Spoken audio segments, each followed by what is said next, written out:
Okay, sorry.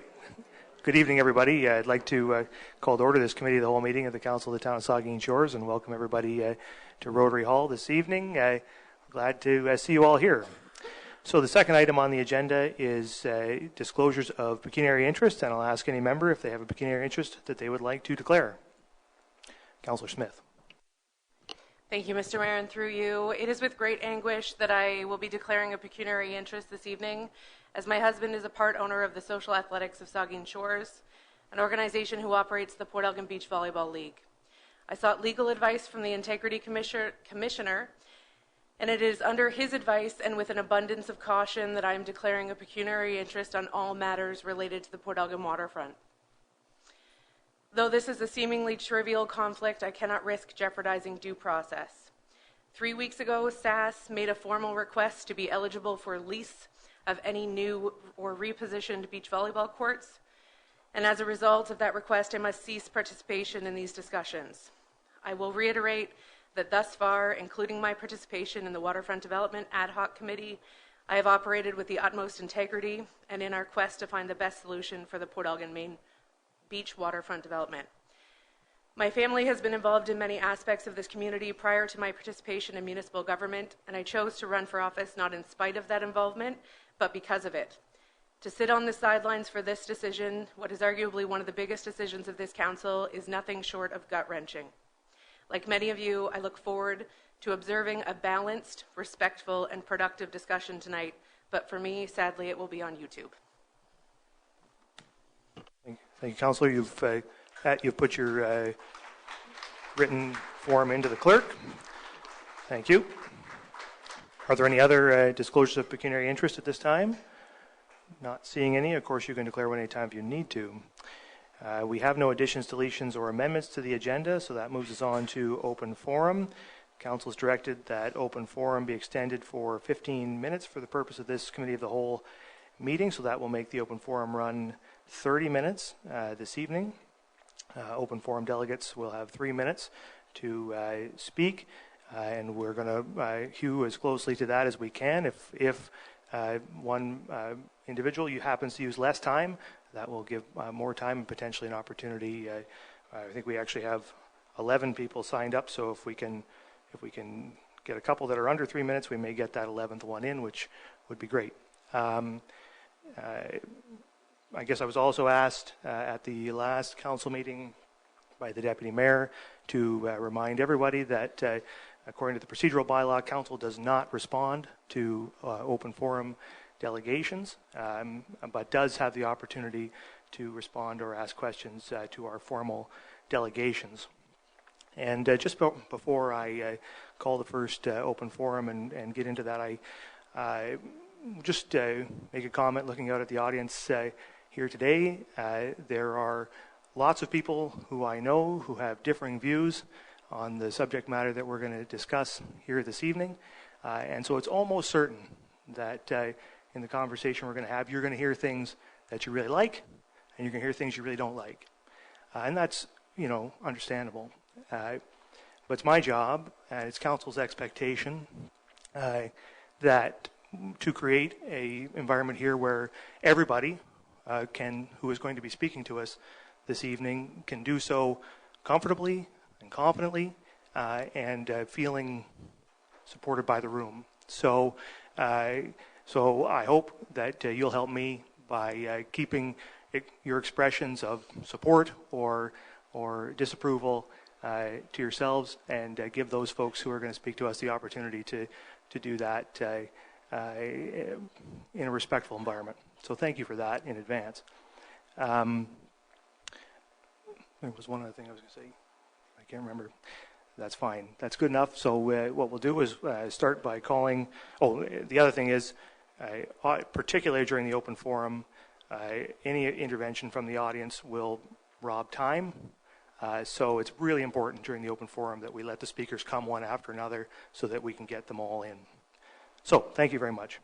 So we'll start then. Our first open forum speaker is, I hope I get his name right, Shane Wickman. Mr. Wickman.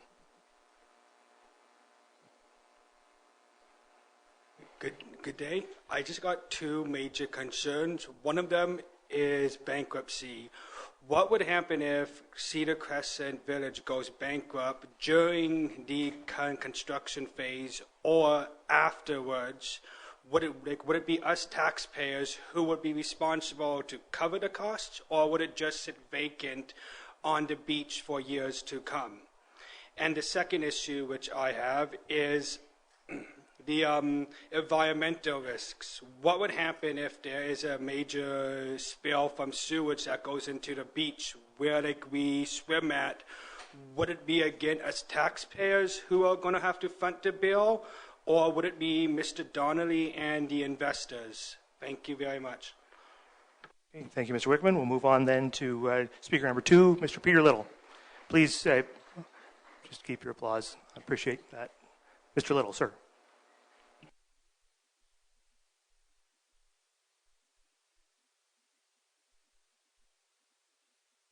Get your microphone there, Mr. Little, the blue button. That button? Thank you. Well, as the mayor already said, I'm Pete Little, a long-standing resident of Port Elgin. Through the years, I was involved with different service clubs and was involved in a successful family business. I'm here to express my concerns and to protest this protest development on our public beach. This public space has been a magnet for visitors for generations, and I think this large proposal will redefine our waterfront for the worse. People go to the beach to enjoy its simplicity, its natural beauty, and to walk barefoot in the sand. I wonder how this will mix with people dressed up for activity in the so-called convention center centered on the beach.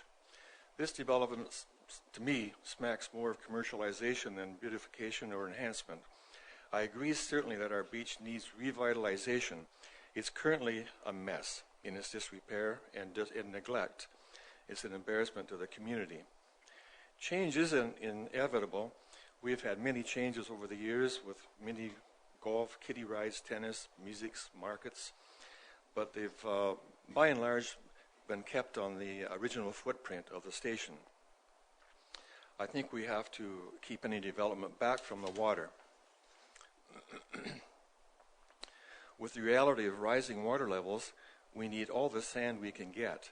The train station property, I think, is already developed. Build there. Nothing much changes except improvement. The feelings I'm expressing here aren't those of a few rebels, protesters. They're feelings that are shared by over 4,000 people who care about our waterfront. The online petition alone carries nearly 4,400 signatures of people who have an interest in the natural historic beauty of our waterfront. Unfortunately, all the protesters are being painted with a nasty brush, and that is one of indifference, not wanting change, wanting the old beach, and that sort of thing. That's simply not true. These people are residents and visitors who are lawyers, consultants, educators, musicians, business people, medical professionals, property owners, and who all cherish our waterfront and want to see a reasonable rejuvenation. We don't want a Coney Island on our public waterfront. It's a beach. I'm also concerned for other Main Street businesses. I would expect the two planned hotels will have convention centers of sorts, not to mention Lakeshore Racket Club, CAW, Saugeen Golf and Country Club. The two hotels will also have accommodation. At any rate, these petition numbers aren't a minority, I feel, and they should be respectfully acknowledged. They want repair, restoration, revitalization, and a plan we can all be proud of. Thank you. Mr. Little. That moves us then on to speaker number 3, Wayne Mcgrath. Mr. Mcgrath.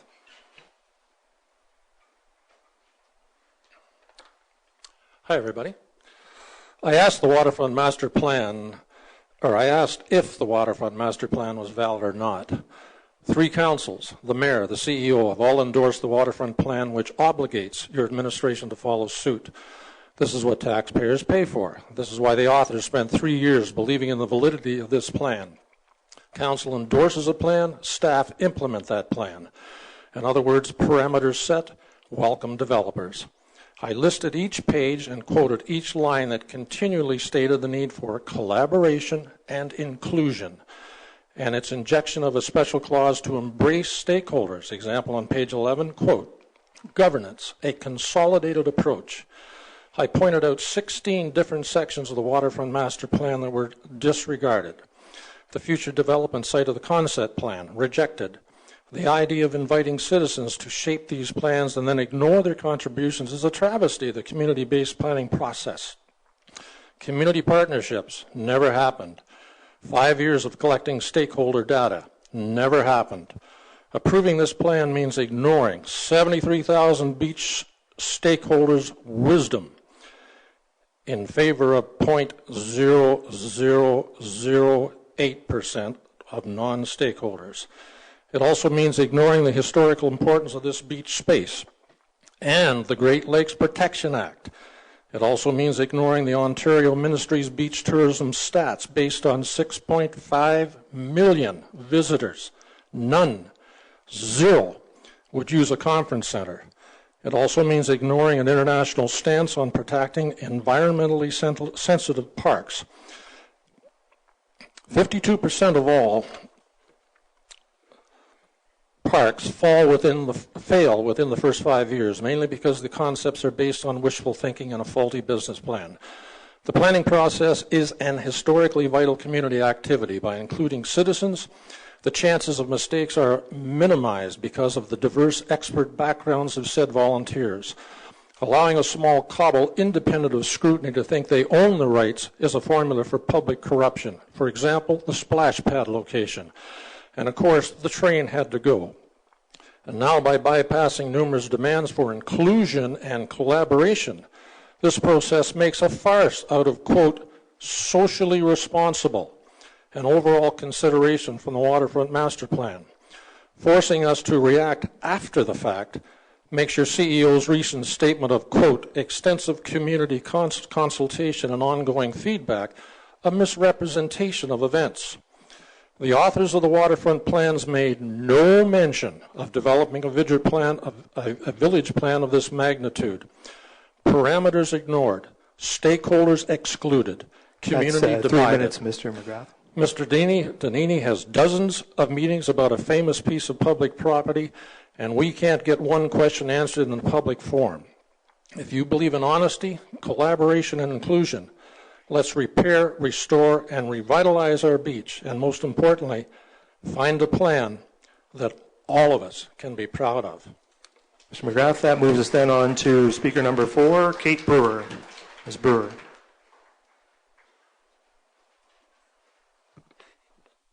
Hi, my name is Kate, and I'm speaking to express my support for the Cedar Crescent Village proposal. As a single 33-year-old homeowner in Port Elgin, seeing the community and amenities grow has become very important. While we do well in this community with family-oriented events, we seem to be missing programming for the 25 to 40 childless working-class population.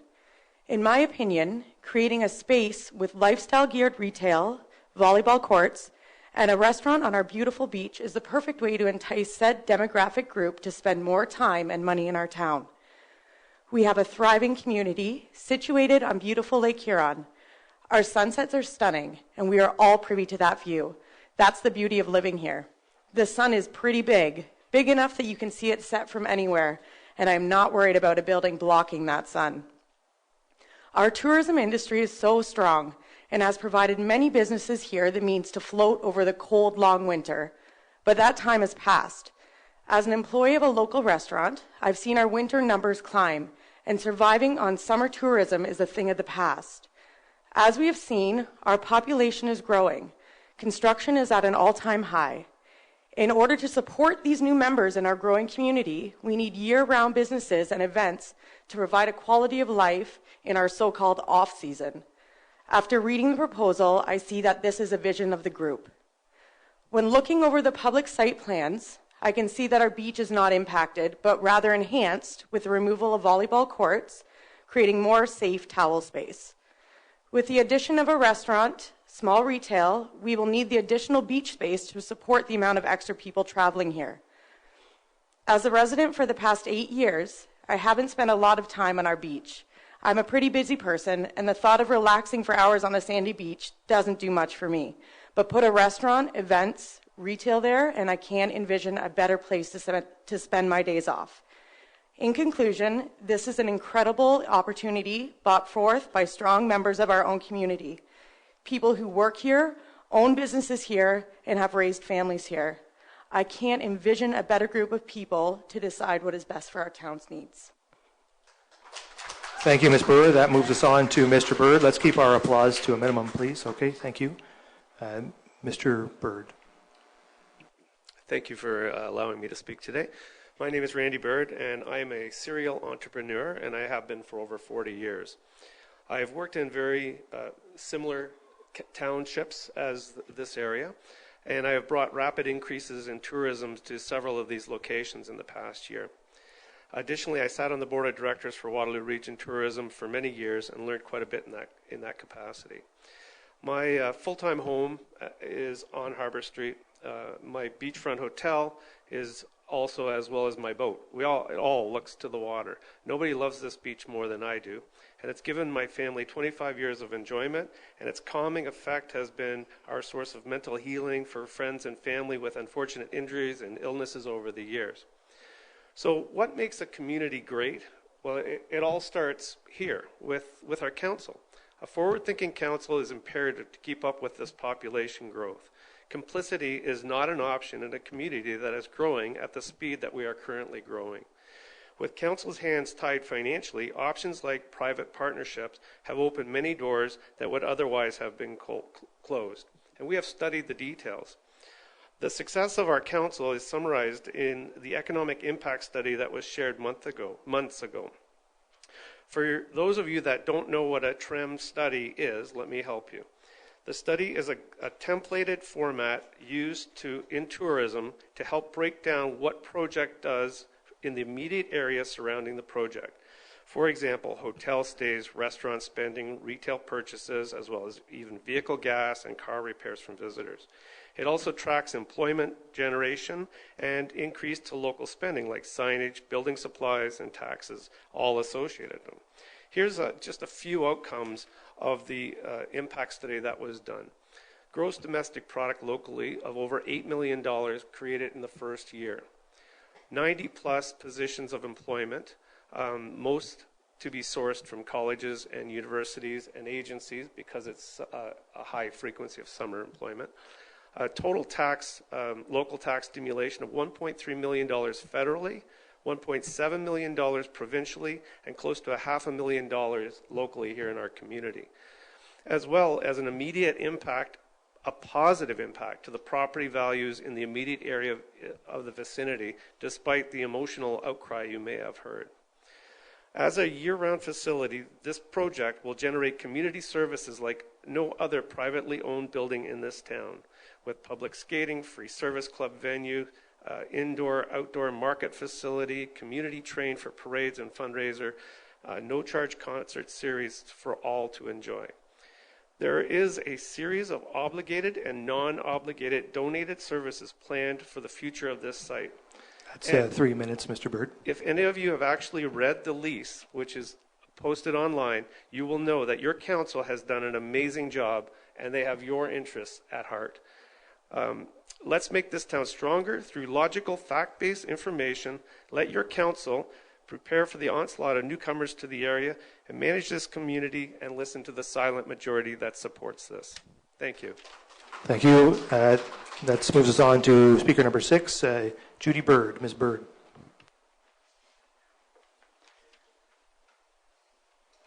Hi, everyone. My name is Judy Bird. I live on Harbour Street year-round, just steps from the harbour, and also recently purchased, along with my husband, the beachfront hotel, Edelweiss Motel, now known as Paradise Inn. I have had the luxury of sharing many fun times over the past 26 years on the beach with friends and family, as well as boating in and out of the harbour. I have been fortunate in the past to have enjoyed the beachfront restaurant, Sunset Grill, and many rides on the train, playing mini golf, purchasing trinkets, toys, candy, and such from the train store, all of which were amazing options for added enjoyment for us and our guests, as added entertainment when looking for more than just swimming, soaking up the rays, and building sandcastles to fill our days. I truly appreciated what Port Elgin had to offer on its beachfront. As a hotel owner now, this past summer, I had multiple guests tell me how they wish there was more to do on the beach, rain or shine, in terms of small shops and entertainment for all ages. Some traveled to other nearby beach communities to entertain their kids. Families get settled on the beach and then realize they would appreciate that additional beach toy, umbrella, more sunscreen, etc., and want a quick purchase option. I also heard from many boaters to the area that they would appreciate having a boater's tuck shop available at the harbor when they arrive to address small and large needs, as well as a restaurant with sunset view they could enjoy just steps from their boat. Food and family fun all bundled up makes for an amazing beacher and boaters experience and drawing card for our community. I applaud those in our community who are forward-thinking and see how residents, cottagers, and visitors would benefit from such a unique facility on the water, stimulating new visitors to our ever-growing community. Thank you. Thank you, Ms. Bird. That moves on to speaker number 7, Peggy Corrigan-Dench. Ms. Dench.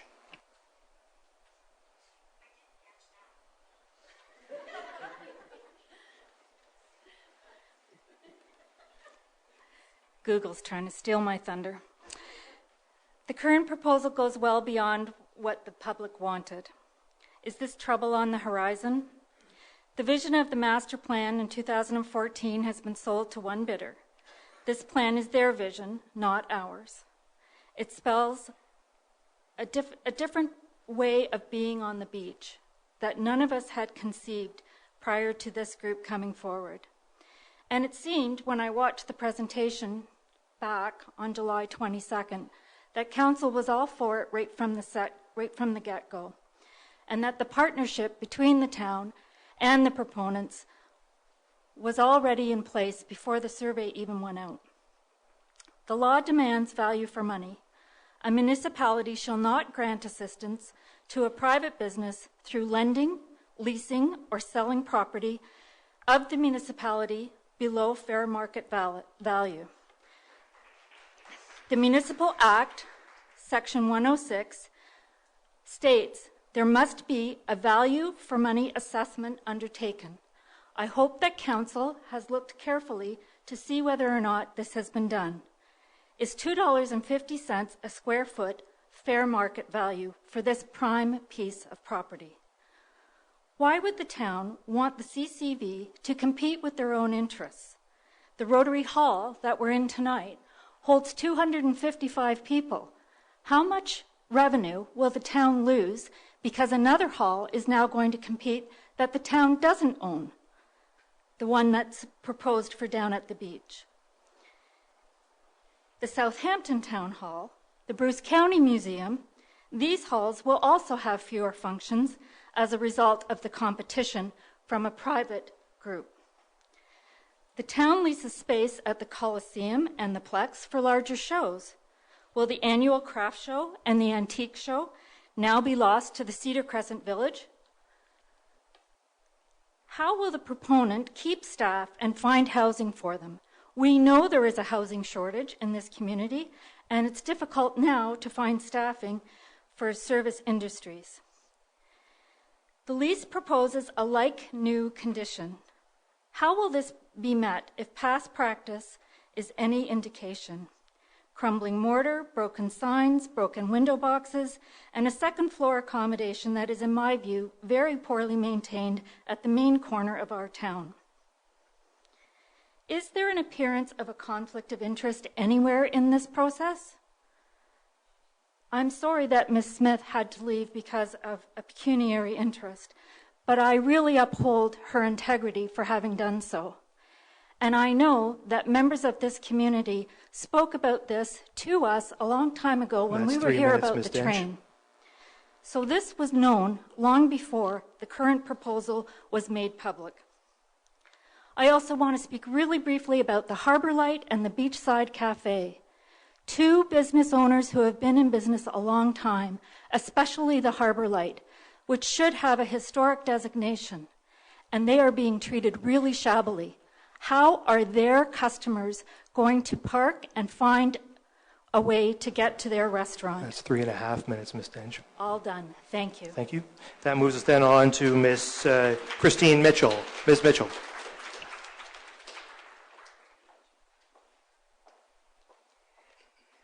Good evening. Thank you so very much for the opportunity to speak about this community that we all love so much. My name is Christine Mitchell, and I'm a ratepayer here in Saugeen Shores, and I'm proud to call Port Elgin my home. I am here tonight to give my full support to Cedar Crescent Village project. To remind myself of the importance of this meeting, I drove down to the beach today. Shuttered old train station, empty paved area, overgrown putt-putt. These things are in dire need of this project. There was no one there. It was empty and underused. How great it would be for all of our residents and the visitors to our community to enjoy our gorgeous shores the whole year through. I have reviewed the proposal and the plans for Cedar Crescent Village website, and I'm very impressed. I want to thank Pierre Danini and his committee for a proactive and well-appointed plan to revitalize the beach area. A full-service restaurant is one area I'm particularly excited about. To have a glass of wine with our award-winning sunsets would certainly be amazing. The conference center and an outdoor venue is much needed to revamp the entire space. A kids' play space would save me the trip each summer as I drive my little cousins to Sauble Beach to enjoy activities after our sandcastles are built, and frankly, they're looking for a little more action. Port Elgin is a vibrant and growing community.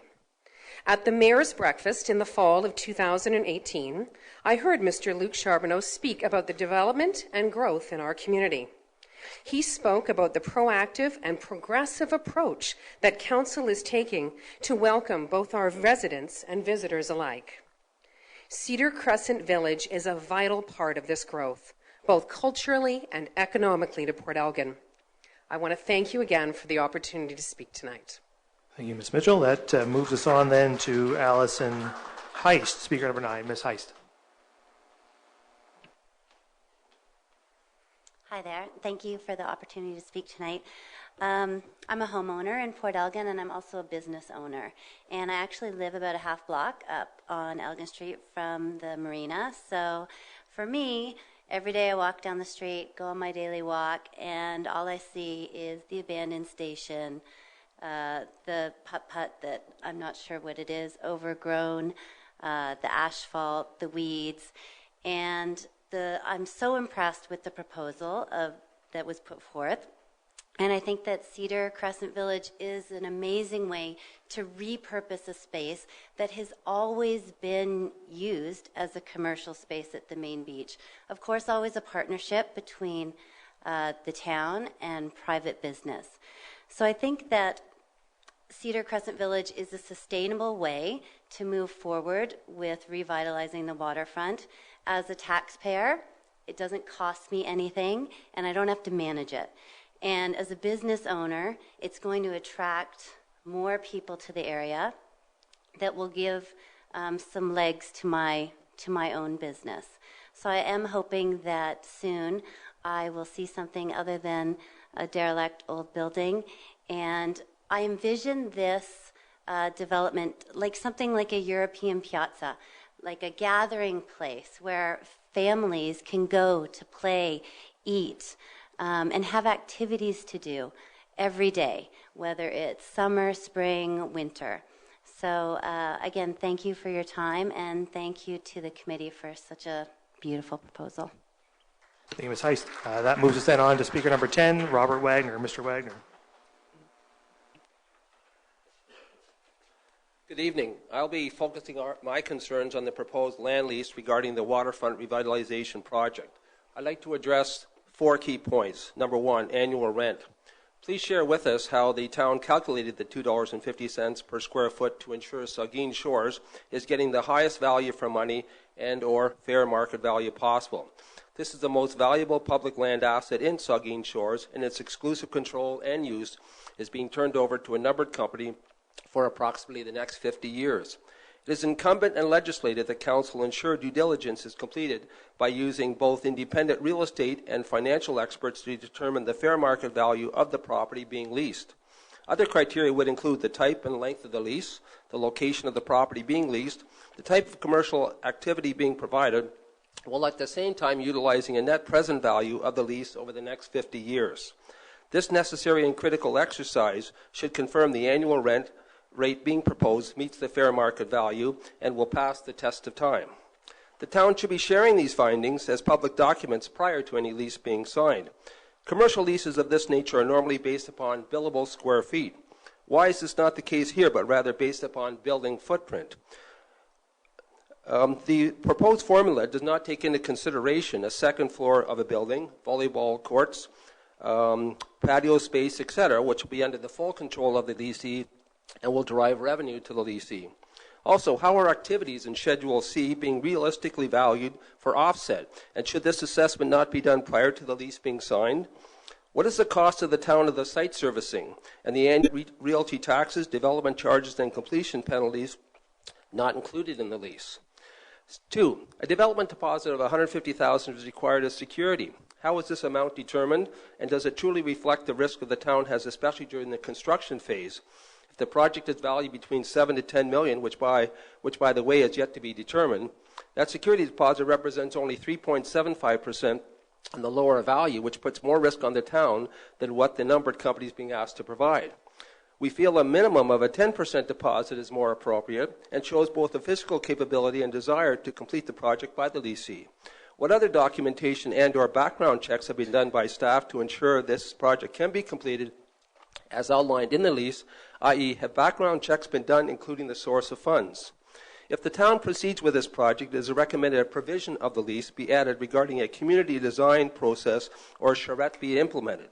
In other words, we recommend a committee be formed, including public members, town staff, etc., to work together with the leasee and their designing staff to create the best design and look possible with this project. This would ensure the public would have a meaningful input in the final design. That's 3 minutes, Mr. Wagner. Based upon where we're going, we question the true value to Saugeen Shores of this proposal. The town gives up control of one of its prime assets for almost 50 years at a set fee excluding CPI increments and is allowed to offset minor Schedule C concessions. How is this agreement as presented is in the best interest of the residents, taxpayers, and visitors to Saugeen Shores? We believe we need to repair, restore, and revitalize. Let's find a plan we can all be proud of. Okay, so we got through 10 just fast enough that we can take one more, I think. So we have number 11, Joan Johnson. Ms. Johnson.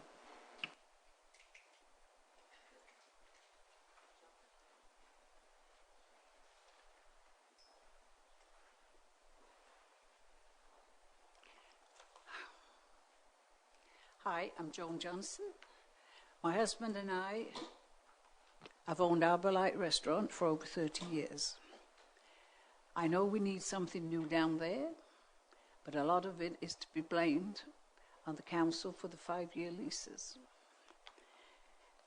I'd like to know on this one, first of all, we had a 25-year lease, and we did fine until the town decided to mess and give us 1 and a 3 and a 5.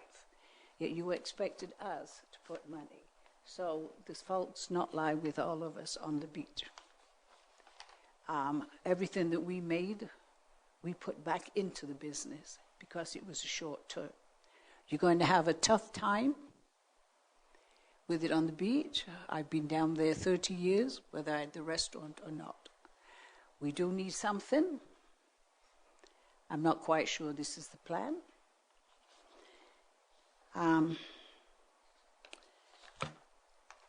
We would have put a new restaurant up, and I also told them 5 years ago we would have done, but not with a 5-year lease.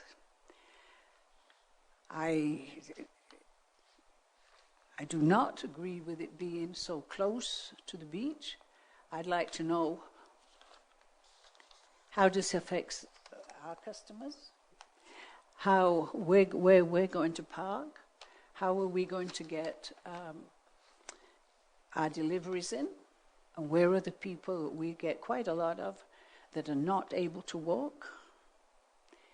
people need to get close to the beach. I think the building should be further back. We certainly need revitalization, and I hope some of it will work, but I can tell you, you're going to have a hell of a job. There's not much more I can say. I would like less concrete. I'd like to be able to walk better. And there's a lot more I'd like to be said, but it's already been said. Johnson? All right, so that moves us, brings us to the end of the open forum. Thank you all very much. So that moves us then on to our delegations, and we have 3 delegations this evening, and I'll just remind all the delegations, of course, delegations before council are 10 minutes in length, and that moves us on to our first one, which is from Ms. Patricia Corrigan-Frank. Ms. Frank.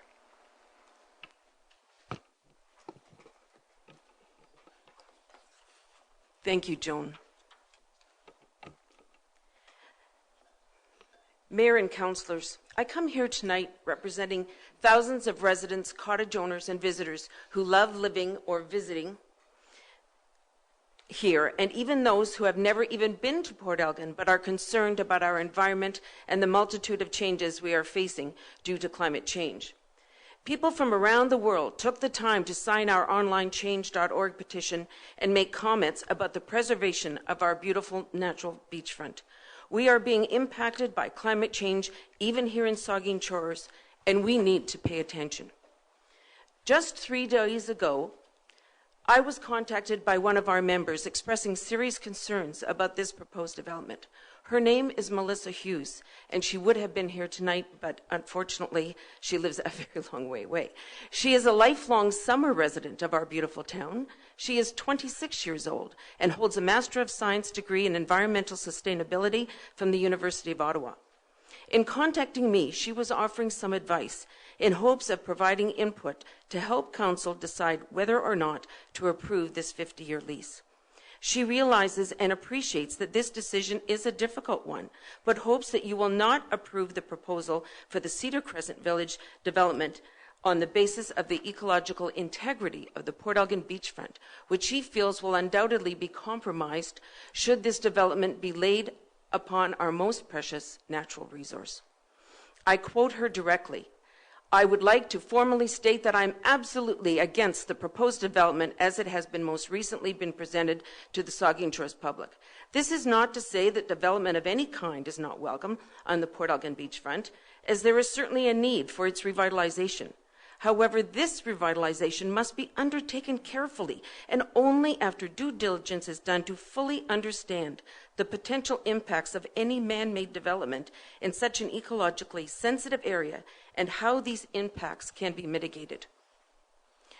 There is a myriad of evidence that this development, as it currently stands, egregiously disregards the adverse impact it will likely have on the ecological integrity of the Port Elgin beachfront and the Great Lake Huron, and the resulting damage to this most precious and vital natural resource. She argues that while there is room for development to serve the sole purpose of responsible revitalization to the beachfront, Council has a fiduciary duty to act in a manner that is, by definition, solely in the interest of the public which it serves. The Natural Conservancy of Environment Canada characterizes Lake Huron as being an ecologically rich ecosystem of global significance. Historically, Lake Huron has enjoyed great ecological diversity, being home to many rare species, including the ebony bog hunter, eastern pond mussel, mud puppy, eastern fox snake, and the piping plover, in addition to native fish of recreational importance, such as the smallmouth bass, northern pike, and yellow perch. However, a number of stresses have put the biodiversity of this important ecosystem at risk.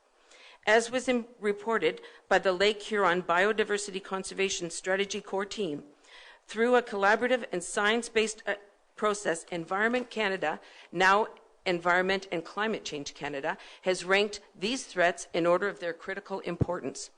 A, non-native invasive aquatic and terrestrial species, such as, for example, the Asian carp, housing and urban development, and shoreline alteration, climate change, dams and barriers, and E, agricultural, forestry, and urban nonprofit source runoff. As stated, the second most critically threatening factor to the biodiversity of Great Lake Huron is point source development. That is from the construction and development itself.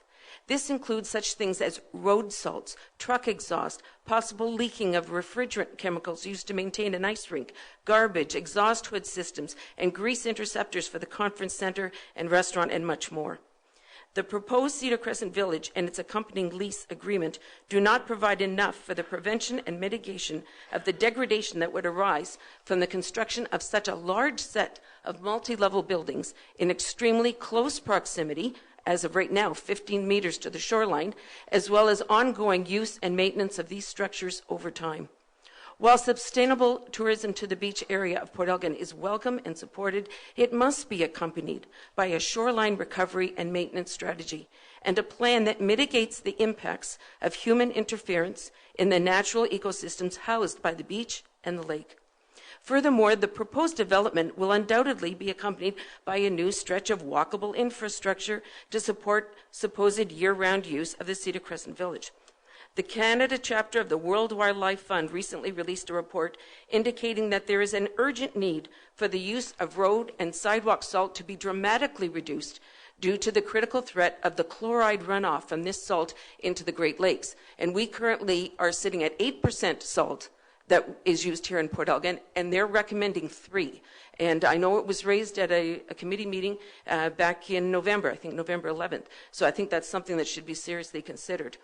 The concentration of salt that is used by Town Works was raised at a recent town meeting. Cited in the World Wildlife Fund Canada chapter, Great Lakes Basin of December 14, 2019, the increased levels of chloride pose an imminent threat to the survival of many critical species that call Lake Huron home. The intention of the development to be utilized year-round and the magnitude of this footprint suggests that this threat will ultimately be exacerbated. To date, the use of the Port Elgin beachfront has been primarily seasonal in nature, and this greatly reduces the human impact and thus eliminates the need for invasive winterization techniques, and leaving the area untouched for 8 months of the year. And so that is actually a benefit to the beach, the sand, etc. Whoops, I went one too far. The first recommendation Ms. Hughes had was that the footprint of the development should be limited to the area of the former station and surrounding area, which is comfortably located at a responsible distance from the ecologically sensitive shoreline. Her second recommendation is that the footprint of the development should be drastically reduced, thus resulting in less infrastructure required to support its year-round usage. Proposals for walkways and other supporting infrastructure must be done in a way that mitigates or eliminates ecological risks. The importance of maintaining the ecological integrity of the beach shoreline and lake cannot be understated, nor can the consequences, ecological, social, and economic, of neglecting it. For instance, the Lake Huron Center for Coastal Development correctly identifies the Port Elgin beach as a low-energy beach, which is subject to increased sand removal by wind and wave action that is not replenished naturally over time. Protecting the sand on low-energy beaches is thus considered essential because they are slower to recover from imprudent management. Beach sand plays an important role in mitigating flooding, erosion, and damage from storms, even in a freshwater setting. To neglect the maintenance of the beach puts the future of the Port Elgin beachfront at grave risk. Moreover, the recently released independent review of the 2019 flood events in Ontario that was developed by Douglas McNeil for the Ministry of Natural Resources and Forestry indicates that severe flooding events in Ontario have been increasing and that coastal areas are indeed at an elevated risk. Rainfall was seen as contributing greatly to the flooding in affected portions in Ontario, in addition to high water levels experienced in all the Great Lakes. More proactive mitigation strategies should be developed at the local level in anticipation of these events in the years to come. In Mr. McNeil's 157-page report that was just released to Ontario Parliament at the end of October, he made 66 key recommendations. 2 that I'm highlighting are that the Ministry of Natural Resources and Forestry update the floodplain mapping guidelines, floodway fringe, and the shoreline setbacks, which would definitely have an impact on this development. Number 2, that the province support municipalities and conservation authorities to ensure the conservation, restoration, and creation of natural green infrastructure during land use planning to reduce runoff and mitigate the impacts of flooding. Our councillors, Mike Mead and Cheryl Grace, as members of the board for the Saugeen Valley Conservation Authority, just on Thursday attended the municipal forum put on by the Lake Huron Centre for Coastal Conservation regarding the potential for higher water levels and continuing storm surge. I'm sure they must have found it very informative. Ms. Hughes' third recommendation is to refocus any beachfront revitalization plans to the beach area itself, including proper sand management and maintenance and flood mitigation efforts. In her opinion, this should come before any construction in this area. Environmental assessments to evaluate the adverse impacts of the Cedar Crescent Village on the natural environment should be undertaken by an independent, objective, and reputable body. I plead that you, as our elected council, that's 10 minutes, in whose hands alone the future of the Port Elgin beachfront is held, to put this development on hold until proper studies have been done and due diligence is met in this regard. In her last statement, Ms. Hughes stated, any development undertaken on the Port Elgin beachfront will be permanent and thus irreversible in nature. Will be permanent and thus irreversible in nature. There is no taking back any damage that is done to the beautiful and all-important shoreline, the Great Lake Huron it protects, and the freshwater ecosystem that it supports. Thank you. Thank you, Ms. Frank. So that, are there questions or comments from members of the committee? Councillor Grace. Thank you, Patricia. Thanks for your presentation. I know that you mentioned the petition in your presentation, and also I think a couple of other members who mentioned that today. Did you by any chance, when you presented us with a written copy on November 21st to council? Yeah. And I went through it this weekend. I didn't go through the whole thing, but I wondered, have you gone through and tried to see what percentage of those signatures are representative of people, maybe just residents in Saugeen Shores? Yes, actually I did. And of the 4,400, about 1,000 were from Port Elgin, Southampton. And at first I was disappointed by that. I thought, well, gee, I would have thought there would be more. But where did the rest of them come from? They came from Guelph, Kitchener, Hamilton, which is the main draw to this beach, to this village, to this town. And so, and I would probably say about 3,500 came from that core area that runs down from Guelph, Kitchener, and so on to Hamilton. And then the other people, there was quite a few from Michigan. We have a lot of people that visit here from the United States. I would guess there was probably 300 or 400. I actually had it all with me last time, but nobody asked me, so I didn't bring it this time.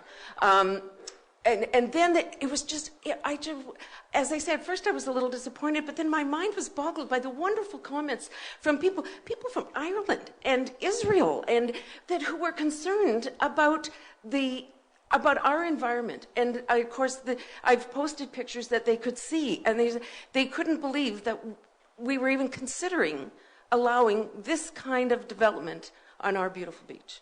So it was interesting.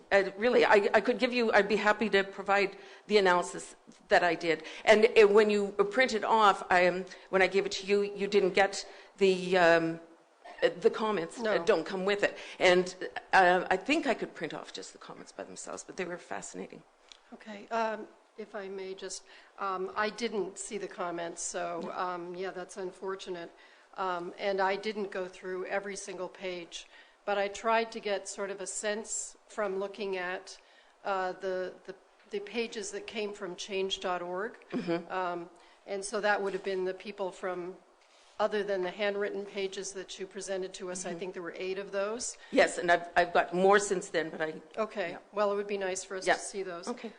What I did do was to just decide I wanted to take sort of a random picture. And so I looked at starting on page 10, which was the second page of the change.org petition and I think there were 49 signatures on each page, each printed page. So I looked at every 10th page after that, so the 20th page, 30th page, whatever, to see what I could find. And of course, that doesn't reflect the entire petition. But what I did see, there were a total of 441 signatures on those 9 pages. Of those that I looked at, 83, about 19% were from the town of Saugeen Shores. 24 were from Bruce and Grey counties outside of Saugeen Shores. A large number, the largest number, 53%, 237, were from other Canadian locations within 9 provinces. 21% were from U.S. locations within 30 states, and 4 were from other locations throughout the world, UK, Greenland, and France. That was just of those 9 pages that I looked at. But I know that the beginning of the petition, all 3 clauses stated, "We, citizens of Saugeen Shores." So I just wanted to clarify with the petition so that when we're saying that we had almost 5,000 signatures, that they're not all from Saugeen Shores, and I just thought that would be a fair way to state that. Yes, they're from all over. And a lot of times, even people that own cottages here, this is not their home, so they would sign in as Kitchener or Hamilton or, another part of the province. I understand that, and that's why I asked if you had any sense. And I actually, when I get the information, it comes on Excel, so I can even give you outlined right from, Port Elgin, Saugeen Shores, Hamilton, the exact numbers all the way along for each one. I'd be interested in seeing that at some point. Thanks. Okay. Be happy to share it. Okay, thank you. The Vice Deputy Mayor. Thank you, Mr. Mayor, and thank you for your presentation. Thanks for the questions. It's terrific. I have a comment and a question. But first of all, you mentioned I attended the Lake Huron Center for Coastal Conservation event last Thursday. I actually had an eye appointment on Thursday, and I went on the radio for the Light the Way campaign, then I went to a jazz night. I would have liked to have attended that event. Because you said I'm sure they found it very informative. Unfortunately, I wasn't able to attend that event. I would have liked to. I have a question for you, but about Miss Hughes. Talked about Miss Hughes, but I did want to ask before I ask that question, perhaps to David, our CAO. Could we take back to staff about the 8% concentration of salt? I know we use it on our road systems, and we talked about it last council meeting. I'm just wondering if the same concentration is used in our parking lots or not. So I'm just wondering for the... Can we, why don't we address questions to staff when the staff do their presentation? Keep that one and you can ask it then, okay? Fair enough, yep. I just want to mention about Ms. Hughes, and I did want to say, Ms. Frank, that I am a member of the Saugeen Valley Conservation Authority Board of Directors. I think it's a good time for me to mention to you that, and I think I'll do it now, is that the Conservation Authority staff operate under very stringent, I know Ms. Hughes speaks to this, so that's why I'm speaking to it, under very stringent rules under the 1990 Conservation Authorities Act. I want you to know, and the people have asked me questions about whether I have a conflict with SVCA. I want you to know that I don't go out in the field and look at the projects. I don't review the permits. I don't approve the permits. Our board doesn't see the permits. So just so you're clear, and people have asked about my involvement with potential conflict with the SVCA, there's no substance to it. And I wanted the group to know that the Saugeen Valley Conservation Authority staff act through very stringent guidelines with the Act. Staff follow and enact policy, and board members provide governance. Yes. And I just wanted to clear that. If anybody's ever dealt with the Saugeen Valley Conservation Authority, you know that it's a pretty stringent process. And if this, and Ms. Hughes talked about all the things that need to be done, looked into environmentally, I just wanted you to know, through to Ms. Hughes, that if this development is approved, moves forward, the developer is going to have to apply for a development permit. And I just want the people listening to know that the guidelines are really stringent, and we have no influence in that. A permit through a permit through the Saugeen Valley Conservation Authority. They'll either approve it or they won't approve it.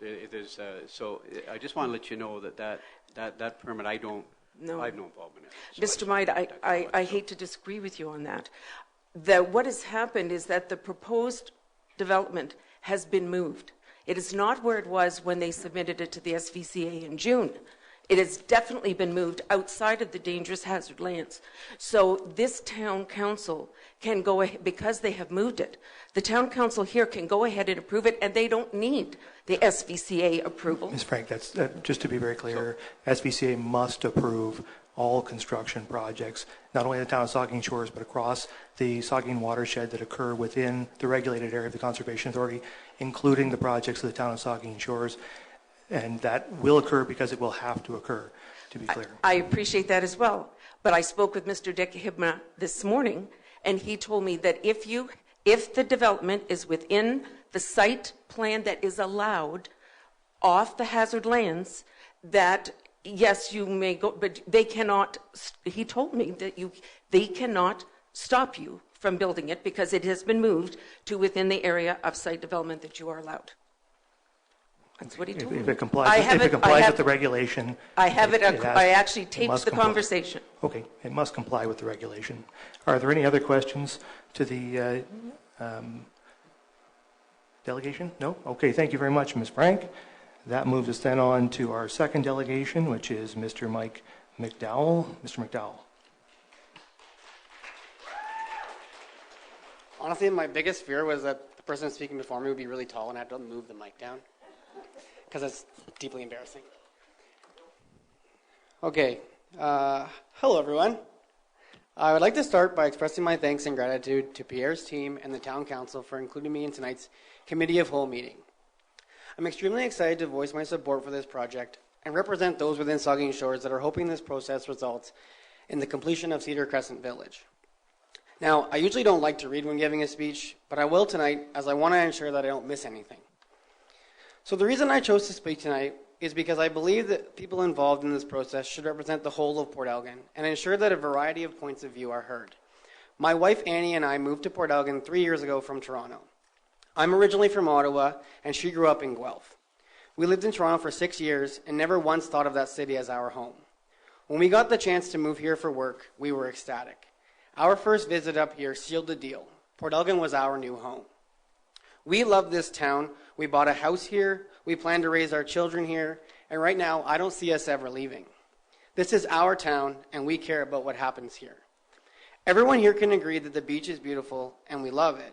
But the current surrounding area has a lot more potential and is in need of revitalization. Now, I'm not an accountant or a lawyer, so I can't speak to the details of the lease or the mechanics of municipal government. And I don't want to take this time to rebut or challenge the opinions of others because those are as important as mine. I will simply explain why this project is important to me and my family and why I think it will make a positive impact on the town. Because the truth is, the waterfront is not anyone's, it's everyone's. I believe the proposal takes that into consideration. There is no one or right way to enjoy the beach. This project does not take away the classic swimming or sunbathing experience, it just adds more to the waterfront area. More opportunities to enjoy the beach without being on it and extending the enjoyment of the waterfront into all seasons. The Cedar Crescent Village is designed with offerings to appeal to a variety of people that both live and visit the town. Amenities for boaters, programs for children, recreational services for the active, public art space for the creative, and event space for groups, and the list goes on. What we love most about Port Elgin is the sense of community here. We try to be involved in as much as we can and participate in all that Port Elgin has to offer. My wife and I play in the Beach Volleyball League in the summer and are very pleased to see that this project will get the courts off the beach proper and add more towel space to the beach. This past summer, multiple weeknight games were canceled because weekend beachgoers had to use the courts for their towels and building sandcastles since there wasn't anywhere else to set up. This village will change that. In the winter, I play in the local men's hockey league, and Annie plays indoor men's volleyball. On that note, please excuse me if you see me leave this meeting early, as I actually have a men's hockey league game tonight in this building at 9 p.m. Some of our fondest memories living here are at the beach, whether it was the amazing beach volleyball tournaments at the beginning and end of the summer or the live music at the gazebo. These are special to us because they were opportunities to gather, meet new people, and make memories at the waterfront as a community. We want more opportunities to do this, and the village will give us that. It makes us excited for the future as well. Annie and I are planning on starting a family in the coming years, and we can't wait to take advantage of the new kids zone proposed. We're excited about the chance to take our kids ice skating at the waterfront and participate in the summer programs which can only be made possible by having a space like this. This project is an enhancement to the beach and, in my opinion, will complement it. The reality is, not every day is a great beach weather day. It would be nice to still be able to be at the waterfront on those days as well. The idea of a year-round space is so exciting to us. We walk our dog at the beach sometimes in the winter, and there often is no one there. The beach is still beautiful in the winter, but the current infrastructure does not support activity at the waterfront in the wintertime. What makes this community unique is that we are a small town in Ontario with a beautiful beach away from the city. We also have a very strong economy and a diverse community. The town is growing, and from what I can see, the people here are thriving. This is not just a retirement community, and the waterfront should reflect that.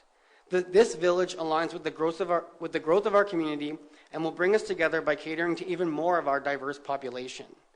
I'm sure for many who live in Port Elgin, their weekends are full in the summer since everyone in the family wants to come visit. Why do they come? The beach. However, my family always faces the question, why doesn't the town do more with the space around the beach? I would be proud to take my family to the village, and maybe some of our house guests will move their visits to the off-season since they would still be able to enjoy the beach at that time.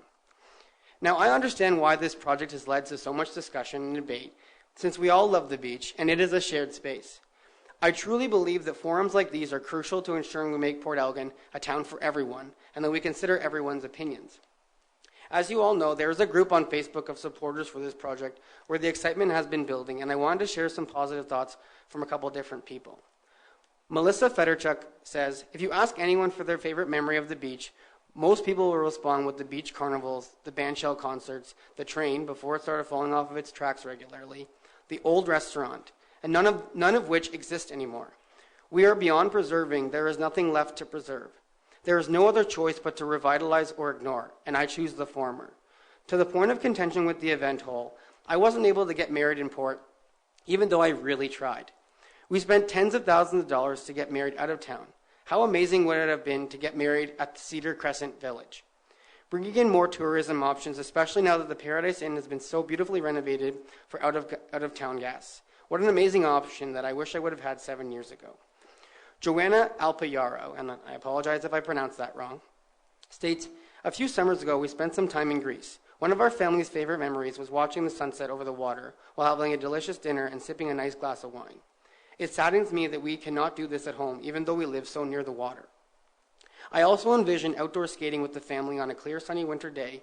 Our family fully supports this revitalization project. And lastly, Steve Dennison writes, a very public process created the waterfront master plan and the main beach design concept documents, which identified that the beach as a four-season hub of the community.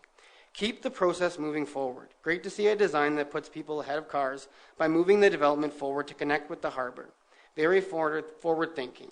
Finally, we had a public RFP process that produced a local group. We should be excited that a local group stepped up for this project. End of quote. Myself and so many others share the opinion that this will make Port Elgin better. It will benefit the town by making the waterfront more of a destination. It will allow us to create lasting memories. And most importantly, it will make our community even more engaged for years to come. Thank you. Thank you, Mr. McDowell. Are there questions or comments from members of the committee for Mr. McDowell? I don't see any. Thank you, sir. That moves us on to our final delegation, which is from Melanie Reist. I apologize, Ms. Reist.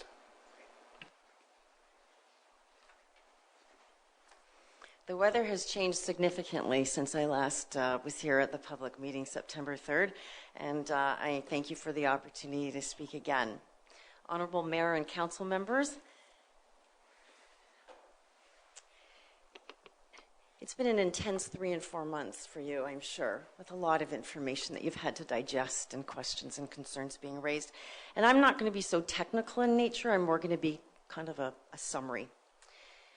While most communities have been moving in the last few decades to protect their natural resources, this plan that you are asked to consider would do the opposite by covering it with buildings and concrete, a significant footprint, and what we heard from Pat just earlier, potentially at great cost and disruption to this environmentally sensitive ecosystem. Despite the hundreds, if not thousands, of letters and emails you have had to sift through from the public raising reasonable and intelligent questions and concerns about this proposal, there has been no consideration of those concerns or attempts to modify the plan in response to them. This concept was first made public at the July 22nd meeting at the Committee of the Whole. Chief Administrative Officer David Smith and Mr. Danini committed to a process of consultation and engagement with members of the public to get their views on the plan and to work together. That has not happened as we all had expected. At that meeting, Mr. Smith announced a survey would be posted on the town website to gauge the public's interest in the plan. Despite it being the biggest commercial development project ever on the beach, the survey was only to be posted for a period of 2 weeks. However, in that July 22nd meeting, Mr. Smith commented that based on his experience, people in Saugeen Shores are quick to jump on this type of polling to provide feedback, and he suggested that he was satisfied that it would provide a sufficient response to gauge the community's interest in the various aspects of this proposal. The results of that survey did not support this plan overwhelmingly, and in particular, demonstrated little interest in the convention center at the beach. The questions in that town survey were geared to elicit support for that plan. If you recall the questions, what amenities would cause you to go to the beach? And listing various aspects of this plan. The convention center, as I said, was ranked near the bottom. So why are we doing this? This plan is not compliant with the town's own request for proposal and goes well beyond the footprint in the request. I suspect that the opposition that you are facing with regard to this proposal would not have happened if it had been compliant with the initial RFP and remained in the footprint of the identified former train station and Miniput area. The proposal put forward by the town also said that it was seeking reputable long-term partners. In this context of a significant and unprecedented commercial build on one of the town's most precious resources, I would suggest at a minimum it means a solid track record of comparable building development projects generally and specifically in an ecologically sensitive space, something that none of the 5 identified investors have. Why is the town looking to hand over its greatest public asset to individuals who have no land development experience of any kind, let alone a sensitive beach development? Sometimes I find it helpful to simplify things. If a person was going to build a home, and since home ownership and buying of homes is the most significant purchase we as Canadians will make, one would think that the prudent homeowner would want to make sure that they were hiring a builder who had a track record in building homes and a good reputation in the industry. I suggest we don't have that kind of track record with these investors. There is no data to suggest tourism has been decreasing, that people are not coming to the beach. In fact, I think there was a traffic study being done. How do we find more parking spaces? Because we don't have enough for all the people that are coming to the beach. So why are we doing this? My fear is its expediency. Rather than seeing the Port Elgin beach as a valuable and unique asset worth protecting, it's been seen as a problem. Joan spoke to that just recently. The town has let it deteriorate over the past few years and wants someone else to clean it up, and is looking to a private-public partnership as an easy way to solve this problem, rather than making the hard decision to invest in this most unique asset. In most private-public partnerships, the private partner is a recognized, reputable name with proven experience in civic and large-scale builds. While I appreciate that this is a homegrown group of people, most private-public partnerships, we're dealing with names we all know, Ellis Don, Stantec, Acon. That's not the case here. Further, like me, Mr. Danini is no spring chicken. He likely won't be around for 50 years. Barring a miracle, I won't be. What happens if he leaves for another opportunity? Who will continue to run it? He is the focal piece. Everybody speaks about him. With most private partners, they are of a size that if the person on the initial bid leaves the transition, it's seamless. The town is leaving itself very exposed and vulnerable, which means we as taxpayers are also vulnerable. Google Waterloo Rim Park public inquiry where councillors were ill-served by their most senior administrator regarding a major building development project that ended in a significant and an unexpected tax burden, which Waterloo taxpayers are still paying a decade later. At the July 22nd meeting, Mr. Denis said he could build the Whitefish Grill and have a nice business on the beach. That would solve our problem. So why aren't we doing this? As elected members of council, you are elected to serve this community. You took an oath. You are being asked to make what will likely be the most important decision in this municipality's history. Jamie Smith recused her from this and made that same comment. You hold this precious natural resource in trust for the public good. It makes no logical sense to accept a project of this scale, one which is completely disproportionate to the space. It will not enhance the enjoyment, but significantly detract from it.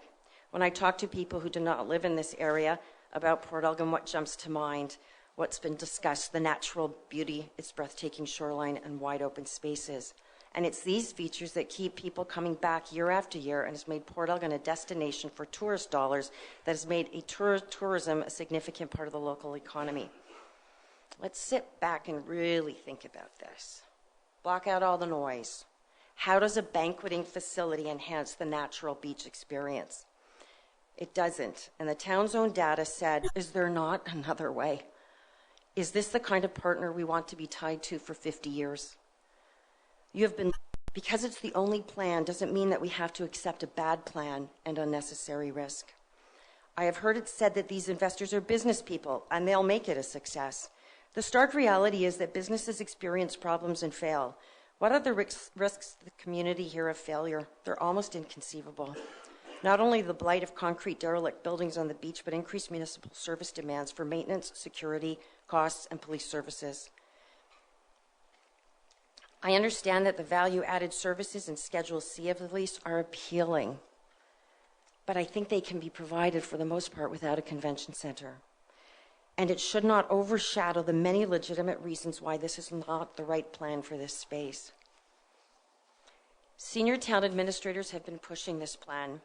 They may not even be here 2 years from now, but you as elected officials will, and you're going to own this decision. It's not an easy one. I do not envy you. You have a very difficult job. Please don't settle for what seems easy, what's expedient. Those usually are not the best decisions, and they don't pass the test of time. Think of your fiduciary responsibility as trustees of this natural resource. It is undeniable that this plan with the convention center will adversely affect the natural enjoyment of this and possibly the ecosystem for generations to come. And to what end? To profit a handful of people.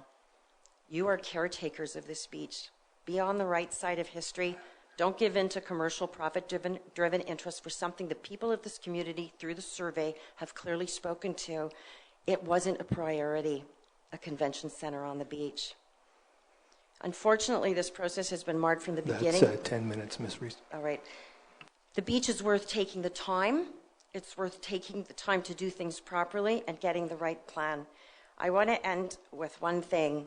When I spoke here on September 3rd, there had been rumors of a potential gambling license or gaming on the beach, and Mr. Smith and Mr. Danini both said there was no intention to do that, and I had asked that it please be put in the lease. I've not seen any provision in the lease that restricts any kind of gaming or gambling activity in the beach, and I would ask that it be put in. Thank you. Okay, thank you, Ms. Reese. Are there questions or comments from members of the committee? I don't see any. Okay, so thank you, Ms. Reese. Then that brings us to the end of the delegations and moves us on to the report of municipal officers and the general government report. And so we have a staff report on Waterfront Revitalization Project land lease, and I'll turn it over to the CAO.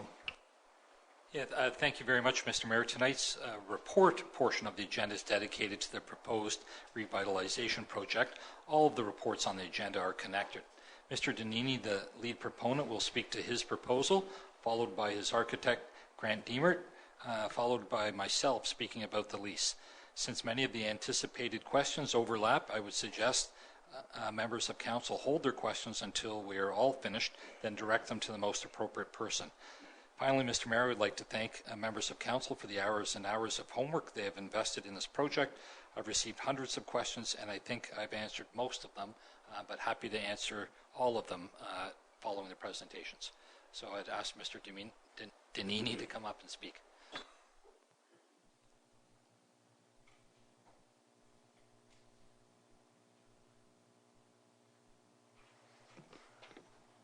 Thank you.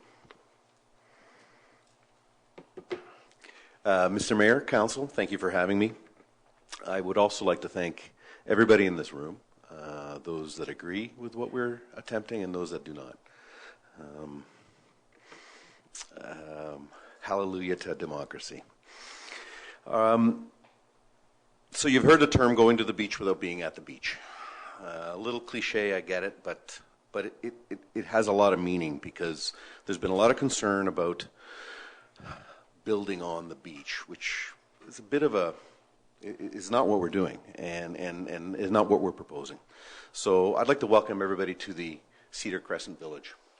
That is a view looking at it from the south, so you would have the south to your back, and so you're looking north. Just to the left is the Mcgrath Pavilion, and that is one of the images that Grant will speak to later. The process of restoring our waterfront started years ago.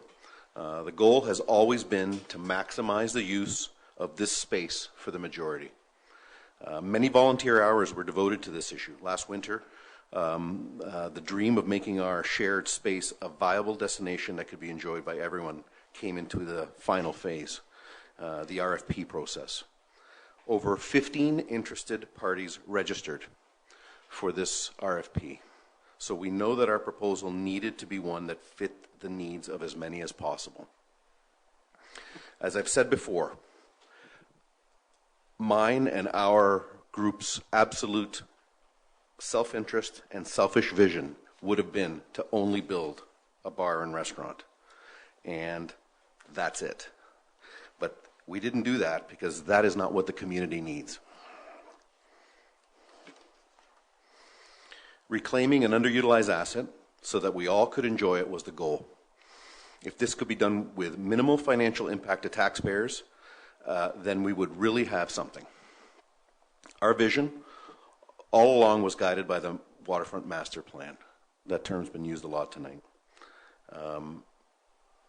Creating a destination where people could have experiences. Include activities that made sense and design it to fit. History helped us. The Port Elgin waterfront has a long history of much activity. Many public and private events were hosted here. So we took a page from this. Long and exhaustive public consultation also guided us. Hundreds of constructive suggestions helped us understand what many wanted to see on this shared land. Staff devoted hundreds of man-hours and used their collective experience of years to help craft an agreement that helped define the interests of the municipality as well as ours. We are proud of what we're presenting tonight. It is truly the best of all worlds.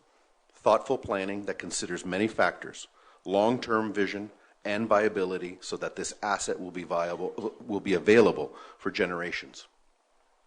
I believe in our community and I am committed to this project. I proudly share the details now. The project is a series of interconnected parts. Together, they are designed to build on what they each bring to the table. So, back to my reference about a restaurant only, all the other things make all the other things work, if that makes any sense. I will repeat, a destination that people can have and enjoy experiences.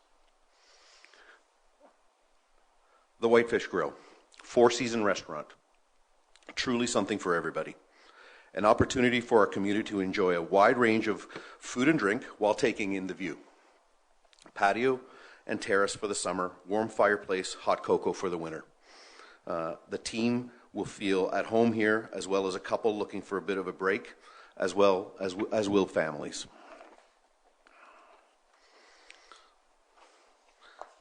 The Cedar Crescent Event Hall. I'm not sure where Convention Center came from, but year-round activity center available for all groups, large and small. Shared community spaces, which this land is, need structures to hold events in. The old casino was one such building. Economic viability of the project is important so that it can sustain itself over the long term and not have a significant negative economic impact on the municipality.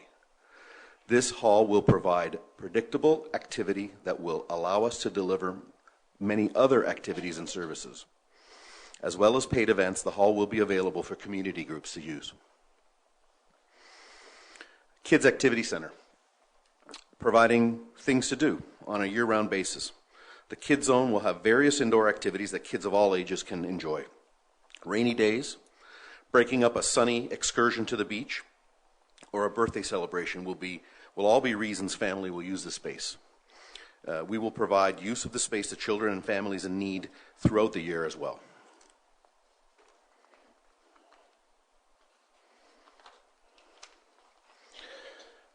Beach Market Building. Not the most clever name. We will be looking for suggestions. A multi-use structure that will involve A multi-use structure that will evolve our Wednesday beach market into an updated version. Open, airy, lots of doors and windows. The beach market will have access to this area as well as the area around it. So we commonly call this beach market the flea market. Proceeds of the beach market will continue to benefit local nonprofits like it did this year, which turned out into a really good experiment. Our vision is for more markets, though, not just on Wednesdays. Weekend food markets for those that work Monday to Friday has been a common request. Artisanal pop-ups to fit the season. Imagine a Christmas market. Imagine something for the spring, like a fair. This building will also be available to any group, private or otherwise, that need open space for their activities. Harbour Store, tourism space, public bathrooms. Built to serve the boating community as well as others, the Harbour Store will offer everything that one would expect to be available at a marina. Meals to go, a tuck shop, beach-related rentals will all be offered. A tourism office will be made available so that staff can be at our community's tourism focal point and ready to serve visitors. 4-season bathroom facility will also be included. This is above and beyond anything we have to build to adhere to code. The tourism office, the staff for the tourism office, the bathroom structure, and year-round maintenance of the structure will all have no financial impact on the municipality. Limited recreational-related commercial. Conforming to community standards and zoning bylaws, we plan on offering leasable space to selected businesses who can provide products and services that fit with the recreational marina waterfront setting. The Cedar Crescent Square. Open, public, multi-use, keeping with our goal to create a privately operated and funded public space.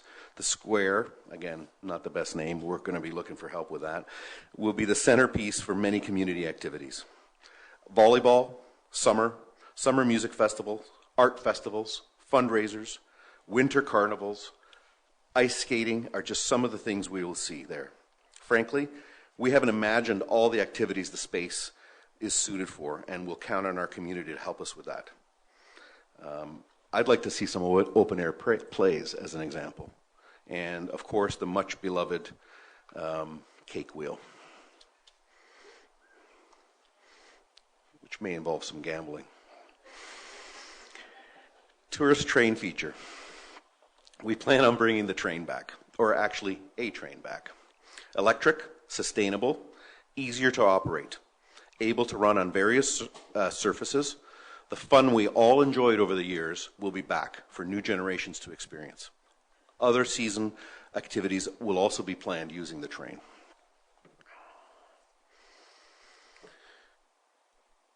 The process to get here has worked.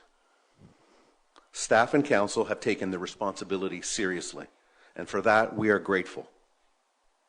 We are lucky. We're lucky to live where we do, and lucky to have engaged citizens. Lucky to live in a vibrant, growing town, and lucky to have the resources to make our time here better. The land in question here is one of those resources. It belongs to all of us. 13,715 at the last census, and that's really out of date. We have a duty to make sure that those resources are used to the benefit of the maximum of all of us at the lowest cost. We view the privilege of entering into this agreement with these goals. This is one of those unique opportunities.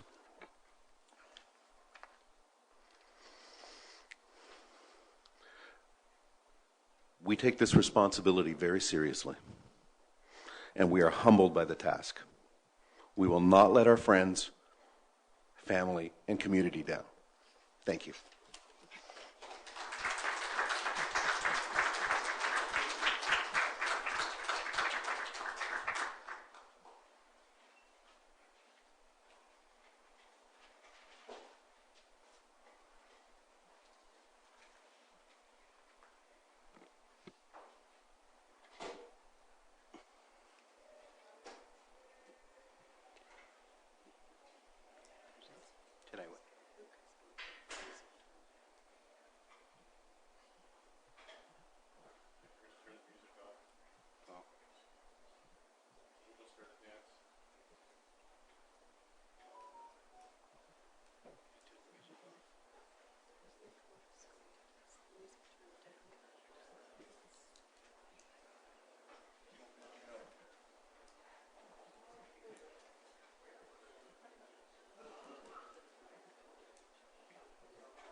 Thank you for the little break. The mayor will be right back, but at this point we'll continue on, so I'll call upon Mr. Diemert to continue with his presentation.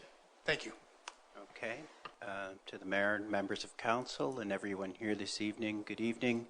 My name is Grant Diemert. I'm an architect from Owen Sound. The project of Cedar Crescent Village is designed with careful attention to the local environment and to the spaces around it and the spaces that interact and connect with it. We've all seen these drawings. They are present at the front on your way in. Most of you have them. On this particular diagram, you can see that the harbor is to the west of the project, Elgin Street at the north, Mill Street toward the center, and of course Green and the town public bathroom beach building at the bottom of the drawing. Cedar Crescent Village is the public space at the center of it. That is marked here by volleyball courts. The nature of that space can be changed. It's very flexible. It has light standards. It has the ability to be decorated. The sand can be removed. Ice surface could be put in place. All of that is incorporated within the drawing that you see here. At the moment, the diagram is showing 3 volleyball courts. The square is surrounded by buildings, and this is important. It's because the square needs definition. It needs activity. It needs the things that make that space a real place for the people of Port Elgin. The buildings form boundaries as a result. the buildings enhance the square. These buildings also, and in particular this one, which Pierre called the market facility, it's market space, the kids' play space at the top of the plan along Elgin, separates the square from the parking area, which is located on the former mini-putt to the east of the project. These buildings, positioned as they are, also serve to provide some protection against the storms blowing in off the lake, in particular in the winter time. So zooming in a little bit, we can see a couple of key spaces. The buildings mediate between the square itself and the surrounding environment, and they do this in a number of ways. And one is that the heights of the buildings are stepped downward from the two-story structures, which are located along the west side. So Pierre spoke of the event space that's in this top corner of the project, and the restaurant, the Whitefish Grill, which is here toward the south of the project. On the outside of the Whitefish Grill are the proposed terraces for outdoor dining.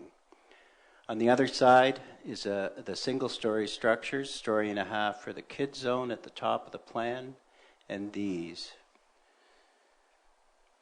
So, by establishing the two-story buildings on the west side of the project, they create a stepped form, and that is to say that these on this side are single-story. So we step the forms down as you approach the residential properties on the other side of Harbour Street. The tallest aspect of the project is the publicly accessible Sunset Terrace, and that is, pardon me,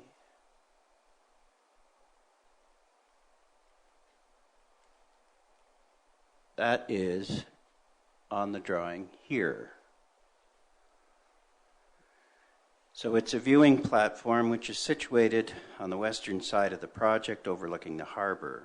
The elevated terrace provides a key viewing position located to permit views outward toward the lake, and it seems key to me to look toward the north across the landscape and toward the south down the beach itself.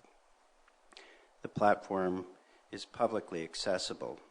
It also, and it's very important that it aligns with the main public access through the square, which is here along Mill Street. The square is connected to the local harbour and the beach at key points related to the existing driving and pedestrian routes. So this visual access is the first of a few that I'll talk about. The access through the square continues a view corridor which extends from the foot of Mill Street through the site to the Harbour Walkway on the other side. Pedestrians can follow this route and arrive at the Harbour Walkway system and access from this point the Sunset Terrace. So the walkway, a person could walk from Harbour Street through the center of the development, climb a stair, and enjoy the view from the Sunset Terrace. That is all a publicly accessible path. There's a walk that follows the curvilinear form of the western side of the project, and it joins the park system to the north of the site through the rear of the restaurant or the harbor side of the restaurant and then the event hall toward the Mcgrath Pavilion and south to the beach area. It's possible to walk through the center of the project from the south side of the beach at the bottom, which is here. This is open from the south to the north, and you can walk right through the public square and exit, if you wish, on Elgin Street. These routes and a primary organizational feature of the design is the Mcgrath Pavilion here, take advantage of the pavilion's unique blue roof and its visual presence at the harbor. And we can see that in these views. So this particular pair of views show at the top the current view today. This is taken from Google Maps Street View. And below we've inserted the perspective of the project in the same view. You can see the train station in the top image. You can see hydro lines and poles that are there today.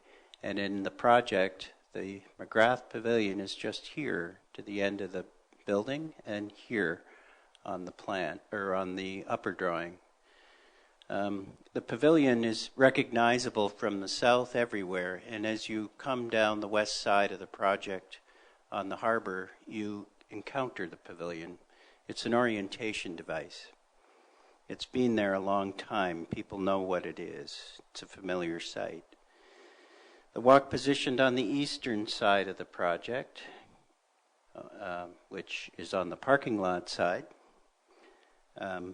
permits those using the parking lot to walk safely along the buildings under the cover of a porch roof, a single-story porch roof that runs the length of this building.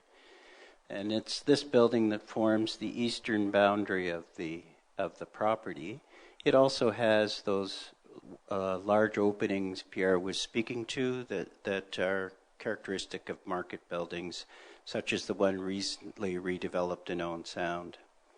The buildings are clad in traditional materials commonly used in towns and villages along the coast of North America, east coast of North America. So here's an example. The building in the foreground, the Eastern Market building, has the large openings. It's board and batten as articulated there. The roof articulated or drawn here is cedar shingles. Other materials, horizontal siding, large trims, the use of what would be called coastal motifs. Another important point here is that the buildings are accessible to persons with disabilities. You can see in this image the top of the elevator shaft that links patrons of the restaurant and the event space to the Sunset Terrace. I can now arrive, if I happen to be in a wheelchair, to the Sunset Terrace just like everyone else can. The terraces associated with the restaurant and publicly accessible terrace, Sunset Terrace, will provide points of view, and you can see here in the background the southern end of the restaurant terrace, and through the center you can't see it, but the Sunset Terrace itself is through the center of the project. So in plan, that is the Sunset Terrace, and this is an example of part of the outdoor restaurant dining terrace on the second level. Because we can get there by elevator, they're fully accessible, this point of view is available to everybody. Anybody can take that elevator and have that point of view. Often those heights are inaccessible to people with wheelchairs and so on. The event space is provided at the northwestern corner of the site, and that space has no terrace. So this is the event space in the northwestern corner, and we have not put a terrace on that. And further, there's a glass lobby overlooking the central courtyard that acts as a large anteroom to the event space. These measures help contain the sound of the event space within that part of the building. Now that connecting link here is what you see in this view. So the connecting link shown here crosses over top of the gap formed by the Mill Street axis through the site. It allows patrons going to events, coming from events, to view volleyball. It's possible you could have your volleyball tournament headquartered above in the event space. It gives them an excellent place to view the proceedings. And of course, the restaurant is on the left side. And in this image, that shape there, that tall shape, is the elevator shaft. So, to conclude, the project's main and representative spaces are public, and the buildings are designed to support those. In this way, the design acknowledges the important, sensitive, and public nature of the site. And I thank you for your attention.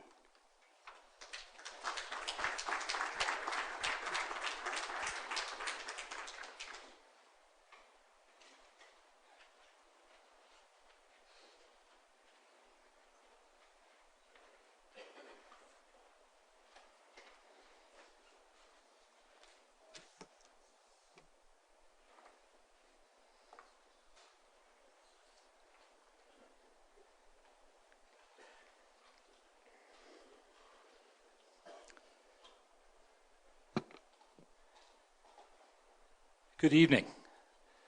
I'm going to speak tonight for a few minutes, but I'm not going to recap the project, except to say that the proposal is in response to a request for proposal by the town to advance the strategic plan, the waterfront master plan, and to revitalize in a much-needed way the Port Elgin main beach area.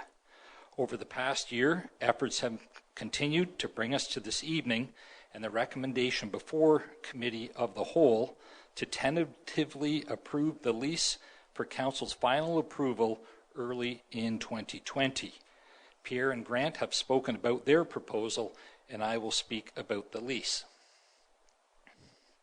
For clarity, the proponents are responsible for everything inside of the line. Things outside of the line, except for some exceptions, continues to be with the town, and I will clarify it as we go. I'm going to speak briefly about the lease considerations. Because we are not selling the property, and the town does sell property, we've made a choice not to do that here. A lease is required. Instead of a short-term lease written with the short-term frame of mind that just rolls over and over, and because of the length, the value, the importance, and the location of the proposal, we've put a tremendous amount of effort into creating something that protects the town, is clear, and fairly allows the project to proceed. This lease is much stronger than any lease we have ever done. Staff have used the following resources to ensure the community's interests are protected. We've used our own experience in negotiating agreements. We've used our town lawyer. We've used a commercial contract specialist lawyer. We've used accounting specialists. We've used planning consultants. It's important to note that the entire proposal should be considered in totality. Our goals, the goals of the Waterfront Master Plan, the proposal from the proponent, and the lease. It is easy to zero in on one or two items in an attempt to upset the cart. I encourage council and the community to consider the entire outcome in totality. The lease is extensive. As I said, it's the most extensive one that we've ever done. The lease is for land. They're not renting a building, they're not leasing a building. It really is just to use vacant land for a period of time and to build on it and use that building and space for a period of time. Of course, we recognize the importance of our waterfront, which is why the lease in itself is so robust, as I mentioned earlier. It is why it took months to negotiate, especially the final elements. But the business part of the Cedar Crescent Village is not ours to operate. We are not partners, and we don't run the business. We don't make a profit, and we don't sustain a loss. Just like all of the other businesses at the same location and other locations around town. That being said, we do want this project to succeed, and we want it to deliver all of the benefits in the proposal and adhere to the requirements of the lease. The proponent will pay taxes set by MPAC. No town employee sets taxes. In fact, the property taxes paid by the proponent will more than pay for the snow clearing costs. The proponent will pay development charges. The proponent will pay building permit fees, and the proponent will pay rent. I want to speak a little bit more about the rent. The rent is estimated to be valued at about $82,500. And remember, this is for a land lease. It's not building rent. Compare this amount of $82,500 to the $5,000 paid by the former tenants of the train station property for exclusive use of about the same amount of space. And I'm going to speak about services in lieu in a minute. The cost of the project. The proponent will pay all costs for the servicing, construction, ongoing maintenance, and operation of the project. In addition, we expect the proponent will contribute to costs outside of that area I identified earlier, such as the cul-de-sac. Early in the project, the proponent floated the idea of making the project a true community one, which was aligned with the RFP and the Waterfront Master Plan. They proposed providing a suite of extra services to the town and the community at no charge. Things like a year-round washroom, a staffed tourist office, free community group use for space, and many other things. Those things are listed in Appendix C, and the lease recommends that we accept them in lieu of rent for the first 15 years. Staff have reviewed the list and value them at well over the recommended rent. During the first period of time when the services can't be offered in lieu, so while the construction is occurring, the proponent will pay rent, and it is recommended that the rent be held in reserve by the town to be used by the town at our discretion to make improvements to the Port Elgin main beach. At least every 5 years, the town and the proponent will meet and review the services in lieu, and after 15 years, the town can opt out of services in lieu if it wants to and collect rent. The proponent has a lot of responsibilities, and so they should. They need to obtain all permits and approvals for construction, including from the Saugeen Valley Conservation Authority. They need to adhere to the lease provisions, which are numerous. They need to provide insurance. They need to adhere to permitted uses. And critically, in my opinion, they need to maintain the site in a like-new condition. That requires a lot of ongoing investment. Our residents and tourists deserve assets that are safe, not run down, but properly maintained. And the proponents are responsible for managing their investment to a successful conclusion. Snow clearing, which seems to be on everyone's radar, inside the zone is the proponent's responsibility. The lease puts council in the driver's seat for many things. The town approves the final design, the construction schedule, the exterior signage, in fact, any signage that can be seen from the outside. The town approves subleases. The town ensures the uses fit the zoning. The town approves the changes to the built form in the future. There are many checks and balances to ensure our residents and tourists are well served by the revitalization, but not so many that they hamstring the proponent's success. We want them to be successful, and the lease gives them some degree of autonomy. It is unreasonable to set a very high bar, which we have, and take away all the tools to achieve it. Whether you are in support of the proposal or not, when something advances on the site, I hope most of us will agree that we want it to be successful and well maintained. The intent of the lease, from our perspective, is to provide clarity and to protect us. Insurance requirements, construction not completed deposits, weather and lake level protection, business transfer and breach of contract provisions are all included in this lease. As mentioned a minute ago, the town has many points of approvals, and those in themselves are protections. But here are some examples. If there is a bad storm and the building is damaged, the proponent has a fixed number of days to respond. If the proponent decides to open a shoe store, they would not be permitted, as it does not fit under the current zoning.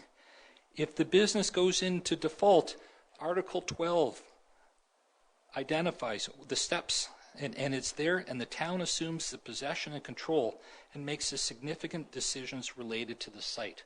So there are many checks and balances within the lease and lots of protection. One of the good things about this lease is that it does have an end date. What that does, it articulates what happens at the end of the lease. Our other leases don't have that, and that oversight has caused our community much grief. The town also, after 20 years, has the option to buy out the proponent and arbitrarily end the lease. Will it be expensive? Yes, it will.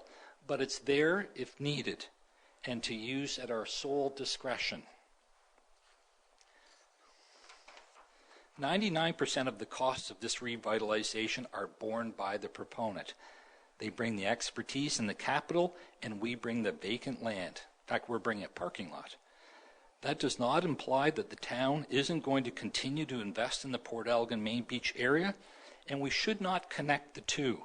We invested in the beach house, we invested in parking lot drainage, we invested in the promenade, we invested in the trail to North Shore Park. We continue to invest, and we will continue that investment. Build the waterfront capital investment is one of the town's strategic priorities. Our capital budget has money identified to improve the parking lot and other elements, and these were identified long before this proposal came along. Additional costs for us will be snow clearing, the parking lot, more than offset by the property taxes collected. It is a municipal parking lot. We clear a number of municipal parking lots for people using nearby businesses, and I expect there will be other costs. This revitalization project is to bring more people to the waterfront 12 months of the year. It is a good goal, and the goal, at least, I think, is something that we can agree on. We are also responsible for clearing the site in advance of their servicing and construction. It will also save costs. The notion of 12-month-a-year publicly accessible washroom saves us from providing that. For example, building it, heating it, opening it, closing it, cleaning it, repairing it, and replacing it. These are costs that we will save over time. With Council's support tonight, the project will move to the next steps. There are many more steps, but this is the most significant one. After tonight, subject to committee's approval, I think we should all take a short pause and enjoy the holiday season. That's what I'm going to do, if my bosses say I can, so hopefully they do. But seriously, there are a lot of other steps and effort and steps that need to occur. The town does need to go through a process to lease the land. Staff need to prepare a report identifying town approvals for council's consideration. A final design, including the look of the building, needs to be achieved and signed off by the town. All planning, permits, and approvals need to be sought and received, and then the work on this project starts. There is still a lot to do. There's lots of ways to stay informed. You can see that. Mr. Mayor, the next reports, the responses to the topics identified by the ad hoc committee is for council's receipt. Some of the items I have just addressed. Some are very straightforward in the written response to those reports. And with your permission, I'm happy to answer any questions from council on either report before you, since they overlap in many ways. So what I'd like to suggest is I'll return to my seat, and then you can open the chair for questions. Sure. Thank you, David. All right, so we have a recommendation. I'll read it, and then we can take questions or comments from the committee. It's recommended that council approve in principle the attached land lease related to the Port Elgin Waterfront Revitalization Project. As David mentioned, you have before you the reports, the report of the Waterfront Project Ad Hoc Committee, as well as a separate report produced by the proponent and by staff answering the questions or responding to the areas of concern that were identified by the committee through their examination of public feedback with regard to the project. So all of those reports are there, and I think, as David said, we can take questions on any of them at this point. What I would suggest, or what I would like, is for us to, for council members to, at this stage, pose any questions that you might have, and then once we've asked whatever questions we have, I'm certain members will have statements they want to make. So we'll ask questions first, and then I will come to each of you for your statements after that. Is that fair enough? Okay, so questions from members of the committee. The Vice Deputy Mayor. Mr. Mayor, just on process then, is this the opportune time to ask questions of Mr. Danini, Mr. Diemert, and our CEO, all three? Okay. I have a couple questions. Well, first of all, to our CEO earlier, see what happens with this motion this evening. But regardless, if it is approved, that's if, for the January 13th meeting, CAO, I'm just wondering about the 8% salt that was mentioned by Ms. Corrigan, I believe. That 8% of salt is used on our roads, I understand. Do we use less amount of salt in our municipal parking lots? You probably don't have the answer to that this evening, but I would like an answer to that question if I could at some point. Through you, Mr. Mayor, it would be my understanding that we would use the same, currently we use the same salt percentage in our parking lots as we do on the road. However, this is something, as an example, with our Municipal Innovation Council that we could throw out to them to say, how can we better make our parking lots safe, especially near the water, and potentially reducing the salt or using other products. Okay, and back to the CAO again about Ms. Reese mentioned about the no clause in the agreement. She asked at the last meeting about no gambling, no casino action happens when the clause is not within the lease. What was the reason for to leave that clause out of the agreement? The lease requires that the proponent adhere to all of the zoning restrictions. I do not believe that gambling is currently zoned in that space, and we didn't go through and list all of the exemptions. We just said that they need to adhere to the current. Mr. Danini, if you might, one of the nice features of the proposed development is the fact that more towel space will be created as a result of several of the current beach volleyball courts being moved off the beach into the proposed development areas. I have a few questions about that. And it's about the social athletics of Saugeen Shores. It's a very important group in town. It is a for-profit organization, I understand that. Will the three courts, and I have a few pertaining to SAS, will the three courts being proposed in your development be made available to social athletics of Saugeen Shores? That's the first question. If this is the case, will SAS be allocated the same amount of court time they currently pay for through an agreement with the town of Saugeen Shores? Thirdly, SAS currently does pay a rental fee, as I mentioned. And I guess this is a statement of I'm making a statement here, but I hope your rates would be reasonable rates. Fourthly, would you be willing to meet again pending approval? Would you be willing to meet before the January 13th meeting with SAS to talk about the use of those courts? Those are my four questions about that group. Mr. Danini.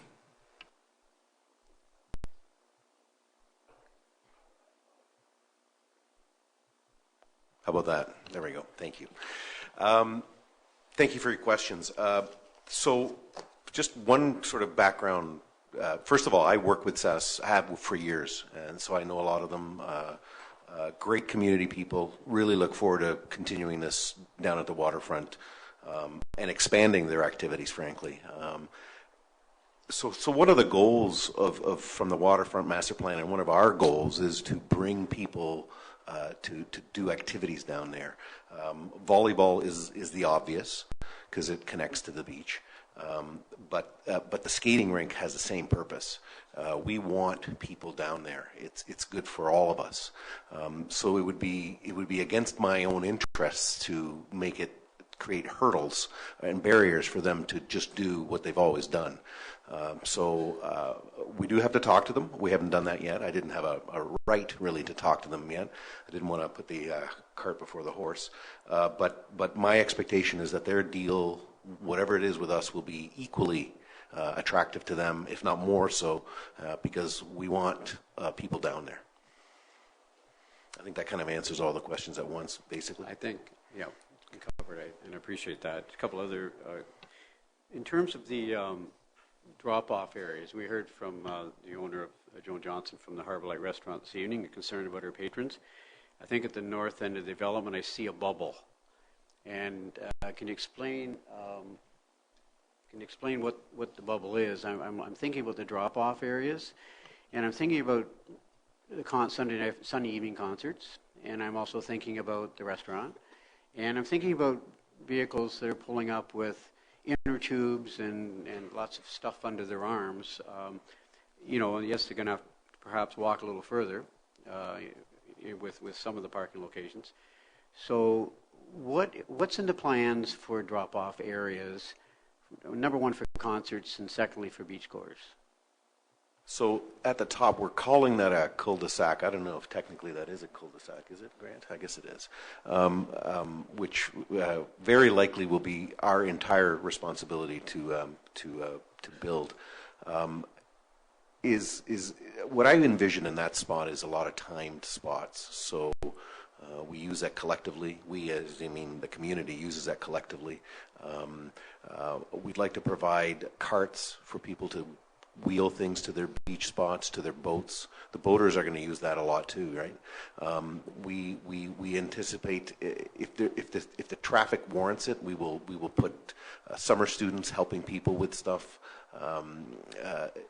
It's a very fluid area, that cul-de-sac, that is intended to be flexible so that the patrons of the Harbour Light can get dropped off. Those that can't walk directly to it, it's that kind of spot. On the south end of the project, there is extensive parking, all close to it and around it, that will make any sort of concert going, whether it's, if the community continues the concert series at the Mcgrath Pavilion as an example, there'll still be plenty of access down there to get to it. And the other thing is, the design of this thing is open, airy. It is intended to have lots of flow through. So all the parking you see that will be created, efficient parking I might add, is going to be not really that far because there are so many openings in the project. Thank you. Mr. Diemert? From a building design standpoint, landscaping, I guess, is it fair to assume there'd be pretty stringent site plan controls? I don't see a lot of landscaping in the proposed development. It's conceptual, I guess. Has there been discussion with the ownership group about the landscape greening of the area? I mean, if you look at the pictures, it's pretty plain. That's coming later, obviously, on your site plan control? That's correct, Councillor. The landscaping you see here is conceptual. It stresses hard surface at the moment, which are articulated in brown color, are boardwalks. There are a few concrete surfaces inside the courtyard also.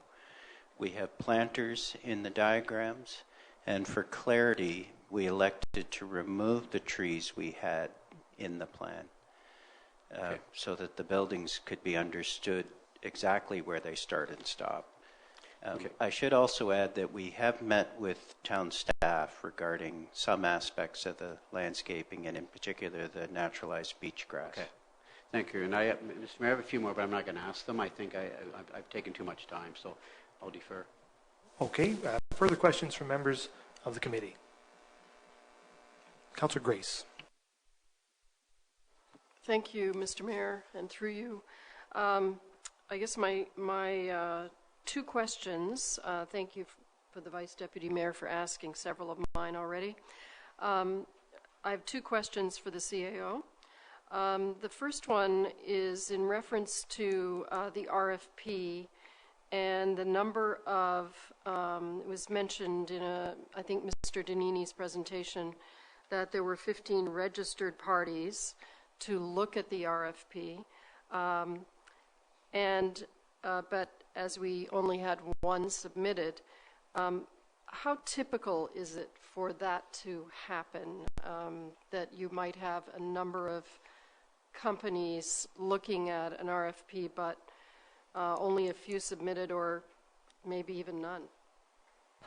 Through you, Mr. Mayor, that is very common. When you look at the list of people that looked at it, a number of them were suppliers of plumbing parts. Not a number, one of them was. As an example, local suppliers look at our RFPs to see where they may get business from. So it's not uncommon. I did a report to council, I believe, related to the RFP, and it did articulate, or it may have been to the Waterfront Ad Hoc Committee, it listed that in the last year we've had a number of RFPs where we've only got one response or two responses, so it's not atypical. I have one more question, and that is, I don't know if this is something you can answer right now, but maybe you could come back with something on this, because a lot of people have had very legitimate concerns about the effects of the environment on the environment of this proposed project. So I also wonder, when I've been reading through this and you see historical pictures of lots of cars parking on the parking lot, and we know that even today many cars are parked on the parking lot, on the sand parking lot.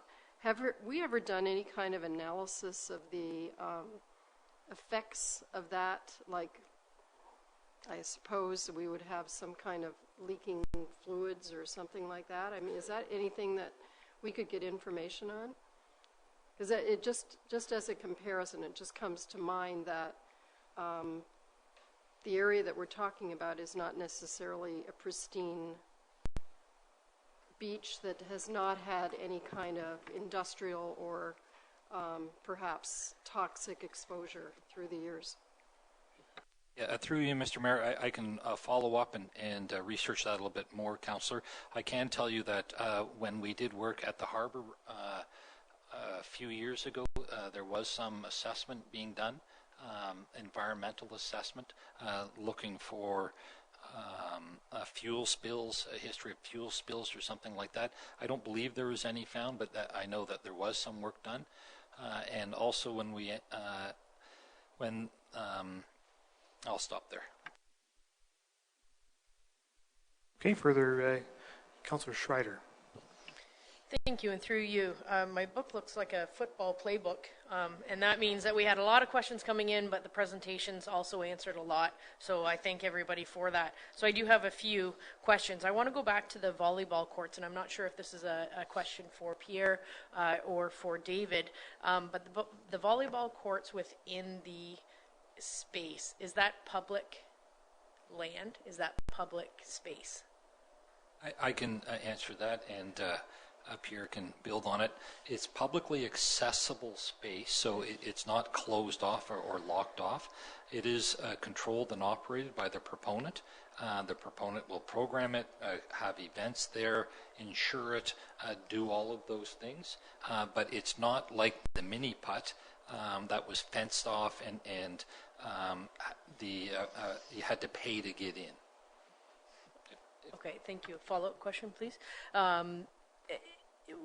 Is this area, the square footage, involved or also used in the calculation for the lease rate or the rent? Through you, Mr. Mayor, it was not. The lease rate is based on the square footage of, I would say, the building proper. If we had used that methodology that was used for the train station, the lease rate would be significantly less than what it currently is. Just to put it into context, the train station had exclusive use of space, and we're paying about $5,000 a year. If we use that same methodology of square footage, the proponent would be paying about $10,000 a year for rent.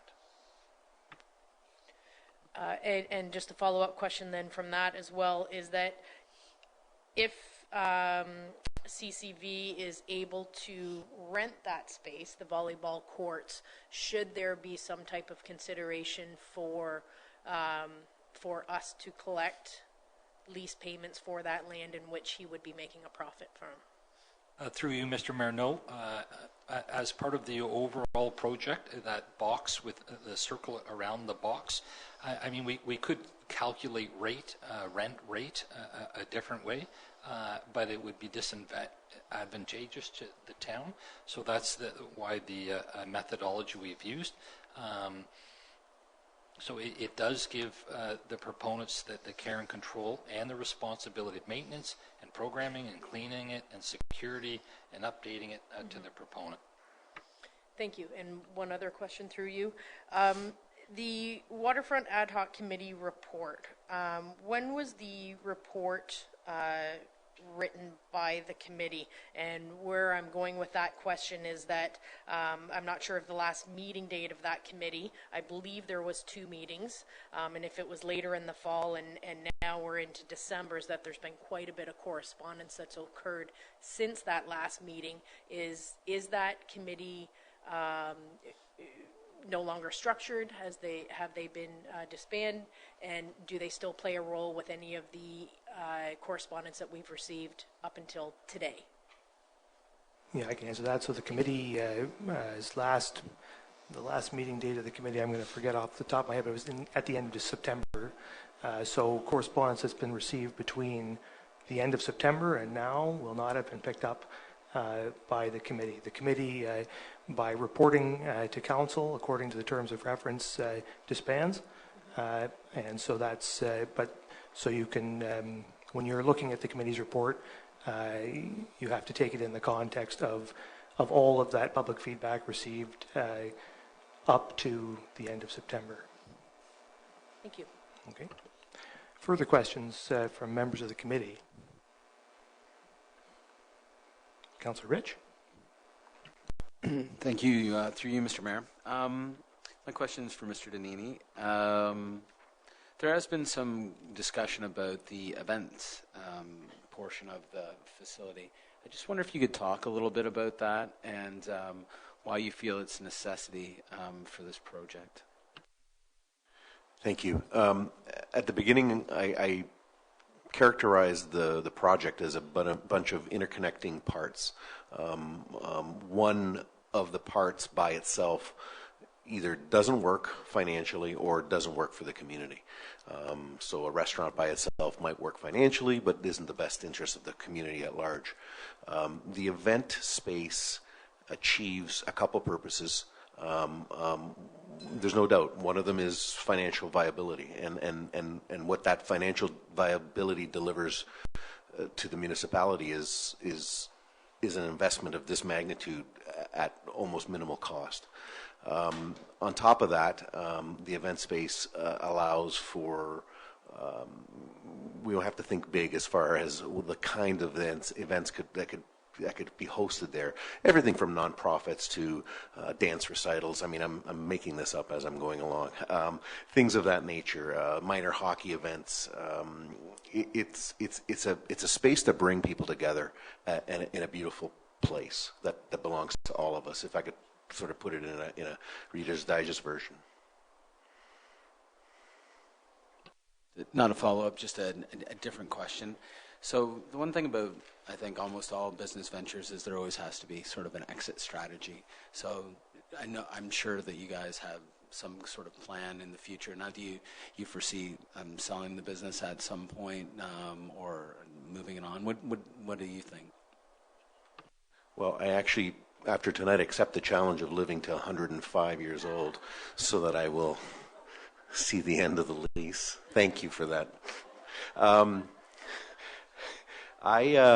love what I do. I have no plans of doing anything but what I do. I'm a very lucky person. I get to wake up every morning and look forward to going to work. And so there's no exit strategy needed on my part, and I am the majority holder of this venture. So.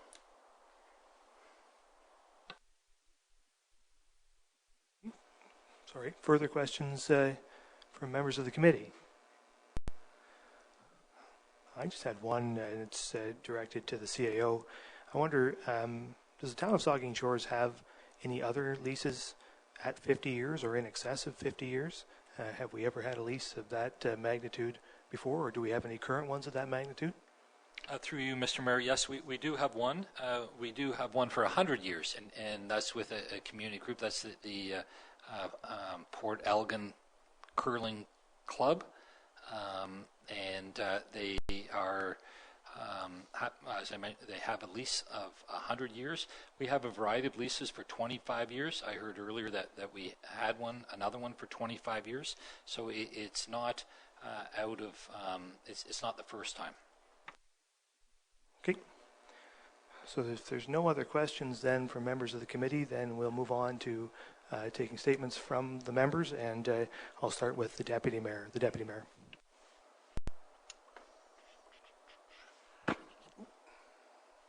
Thank you, Mr. Mayor, and through you. Before I begin, I'd like to say thank you to a few people. First, I'd like to thank our CEO and all the staff for the work they have put into bringing this project to us tonight. Secondly, I'd like to thank our clerk. Issues like this are tough, and your guidance has kept us on the straight and narrow. And finally, I'd like to thank all of you physically in attendance tonight and those watching online. Although we may not all share the same opinion, the one thing we do share is the love of our community. We all want what is best for this community. The project before us tonight, the Cedar Crescent Village, is a major development for our community. It is a public-private partnership. That means we, the town, are entering into an agreement with a group of individuals who have a dream of building something fantastic. They are putting up all the money to build and redevelop a part of our beach.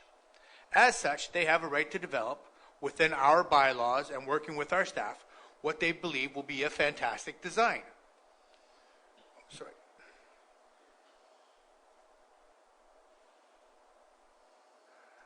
Sorry, Mr. Mayor, I jumped a little bit here.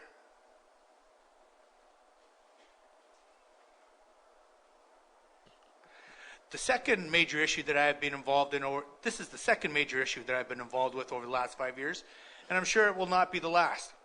The first was the North Shore splash pad. In fact, at that time, I was against it. There were petitions signed, neighbors pitted against neighbor. Council did its due diligence, and in the end, it was built. People are happy, and life goes on. I believe the same will happen here. The Cedar Crescent Village has polarized the town into two conflicting groups. The beachers against everyone else, the locals against the tourists. It shouldn't be like that.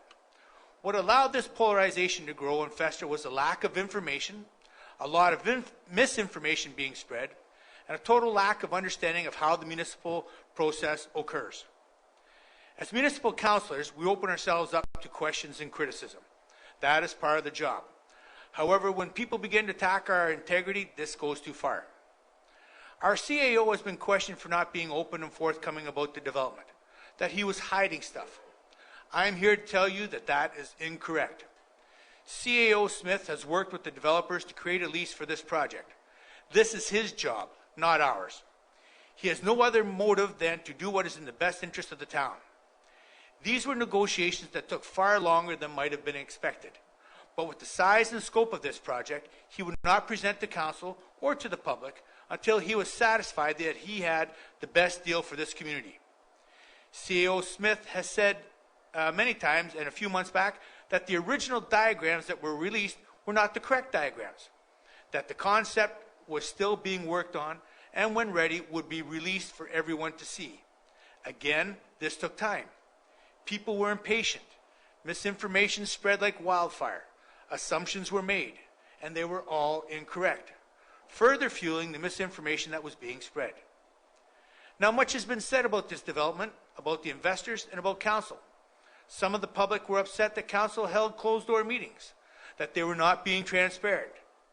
As I said in a statement a few weeks ago, council could not speak on any part of the negotiations as they were happening.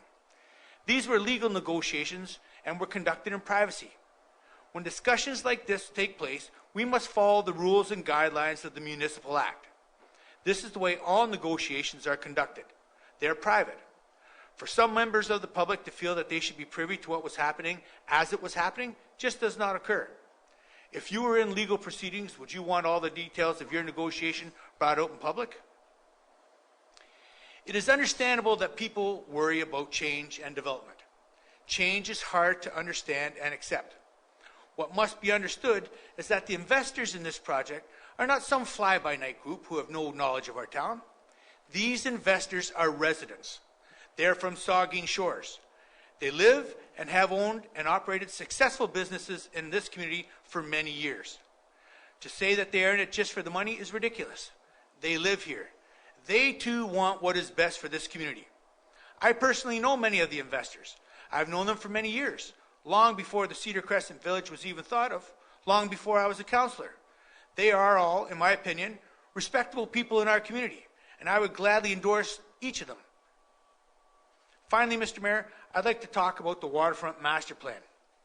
The Waterfront Master Plan was a well-designed plan that took many years to develop, and to all those who worked on it, I say thank you for your time and dedication. However, it is just a plan, an outline. It outlined what was thought to be needed on our waterfront. Let me say that again. It was just an outline. The Port Elgin beach is a tired old beach that needs a facelift. It needs to be modernized. It needs to provide for the needs of everyone, not just today, but for the next 50 years or more. Time has marched on, the beachfront hasn't. The town has worked meticulously over the last 5 years to modernize the beachfront. We built a new beach house with accessible washrooms, added walkways and viewpoints, and we are constantly working on our harbor. Presently, we are working on repairing the breakwall. Keep your memories of what was, and let's build memories of what can be. I believe the plan before us tonight is exceptional. You may not think it, but Council has listened to everyone on this development. We have read through hundreds of emails. We had a night in the fall where the only topic for discussion was the beach. We have listened to many deputations and delegations, both for and against the project. We have listened. We have gathered facts and will make our decision based on what is best for the beach and the community. Many have said that the project is in the wrong spot. I believe that it's in the right location. Any closer to the road and perspective would prohibit any view of the night sky. Many have questioned parking and wondered if these issues have been addressed. This project takes a parking lot that was scrambled and gives it order. Many are worried that this project will take away from the presently dwindling beach space.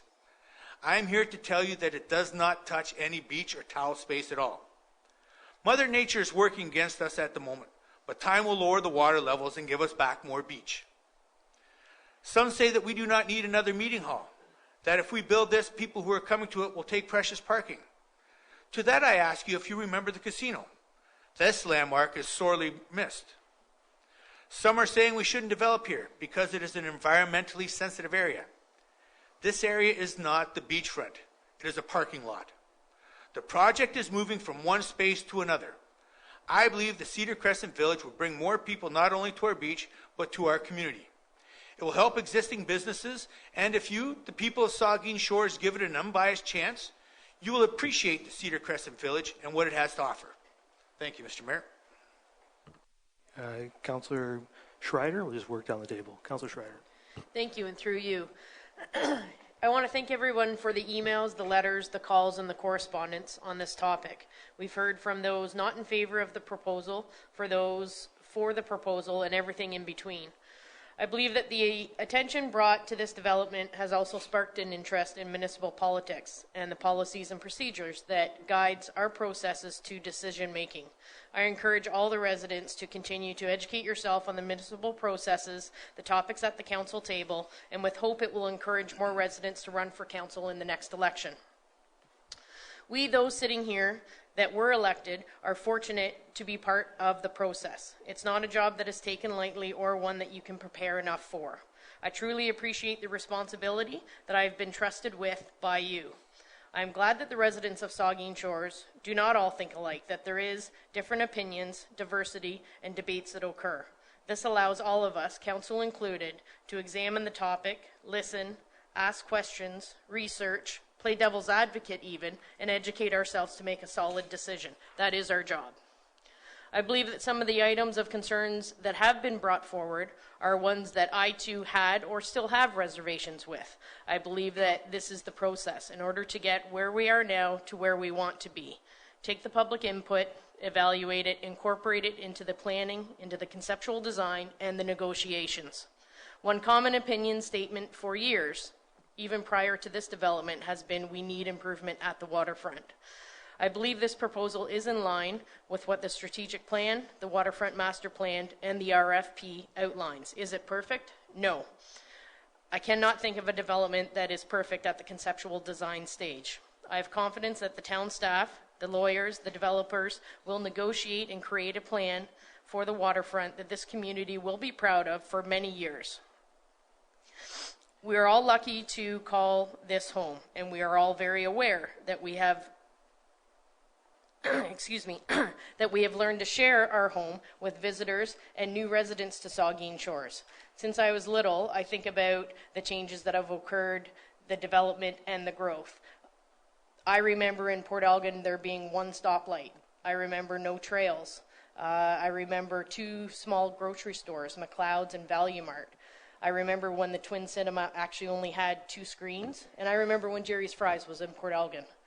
I also remember the casino, and I remember the band shell that was on the beach as well. I remember the water and the wastewater buildings and the pump houses that were on that same waterfront. The town has changed and the waterfront has changed. The proposed development, the conceptual designs are changed, and something that has not been in place before. It is new, it is modern, but it will be constructed to last. It will be durable with the ability to maintain very well. I thank the developers and the investors in wanting to partner with the community for 4-season activity down at our waterfront. I trust you will own an asset on our asset that will be benefit for everyone. I want to thank staff. This has been a long process for many years. I want to thank the residents of Saugeen Shores not only for this process, but more importantly, every day that you are proud and a contributing member of this community. Thank you. Councillor Rich. Thank you, through you, Mr. Mayor. Yeah, thanks for everyone for all your comments and all your feedback. It's really been an interesting process. There are proponents and opponents to almost every issue, everything that we've dealt with along the way.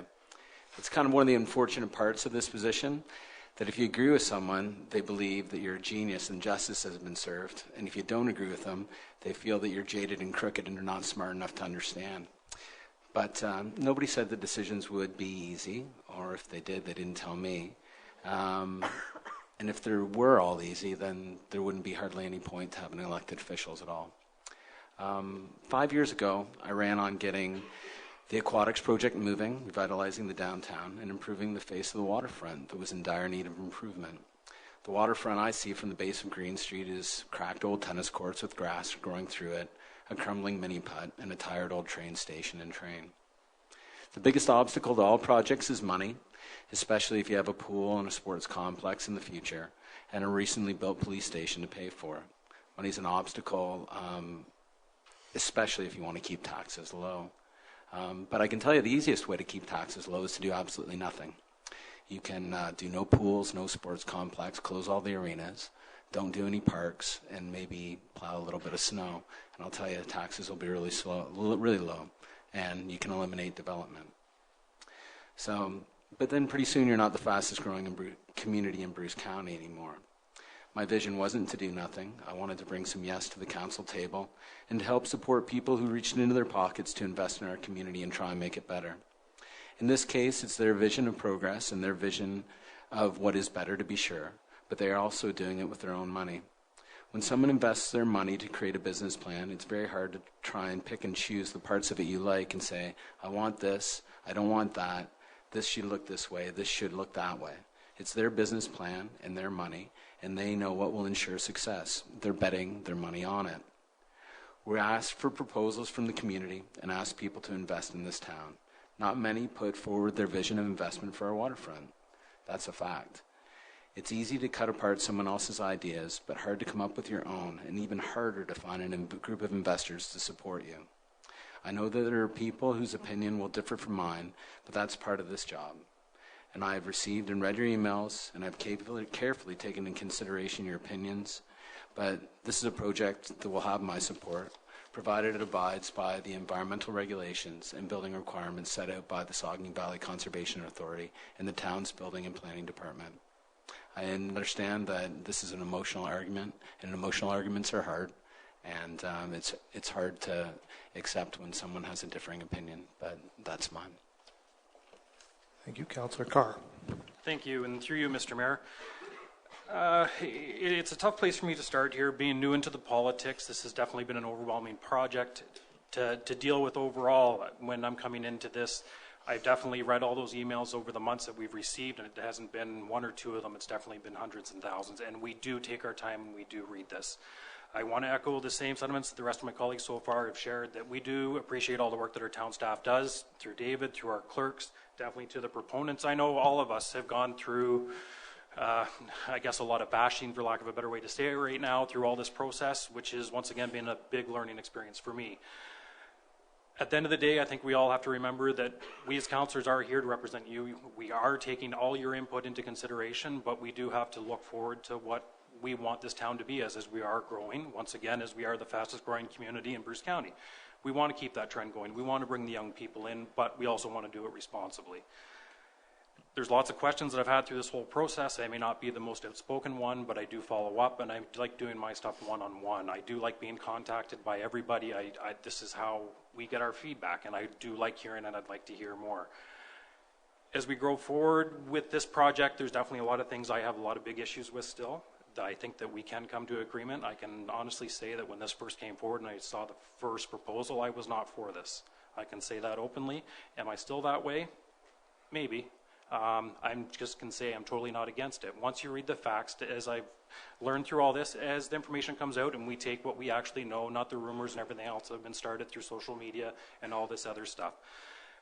I really want to get that out. Like I said, I'm not somebody that speaks up a whole lot, but I do want everybody to be assured that we are taking all this information into consideration and that we will make the right decision, and this will resolve the proper way, and hopefully that the majority will be happy, and that's all that we can ask for.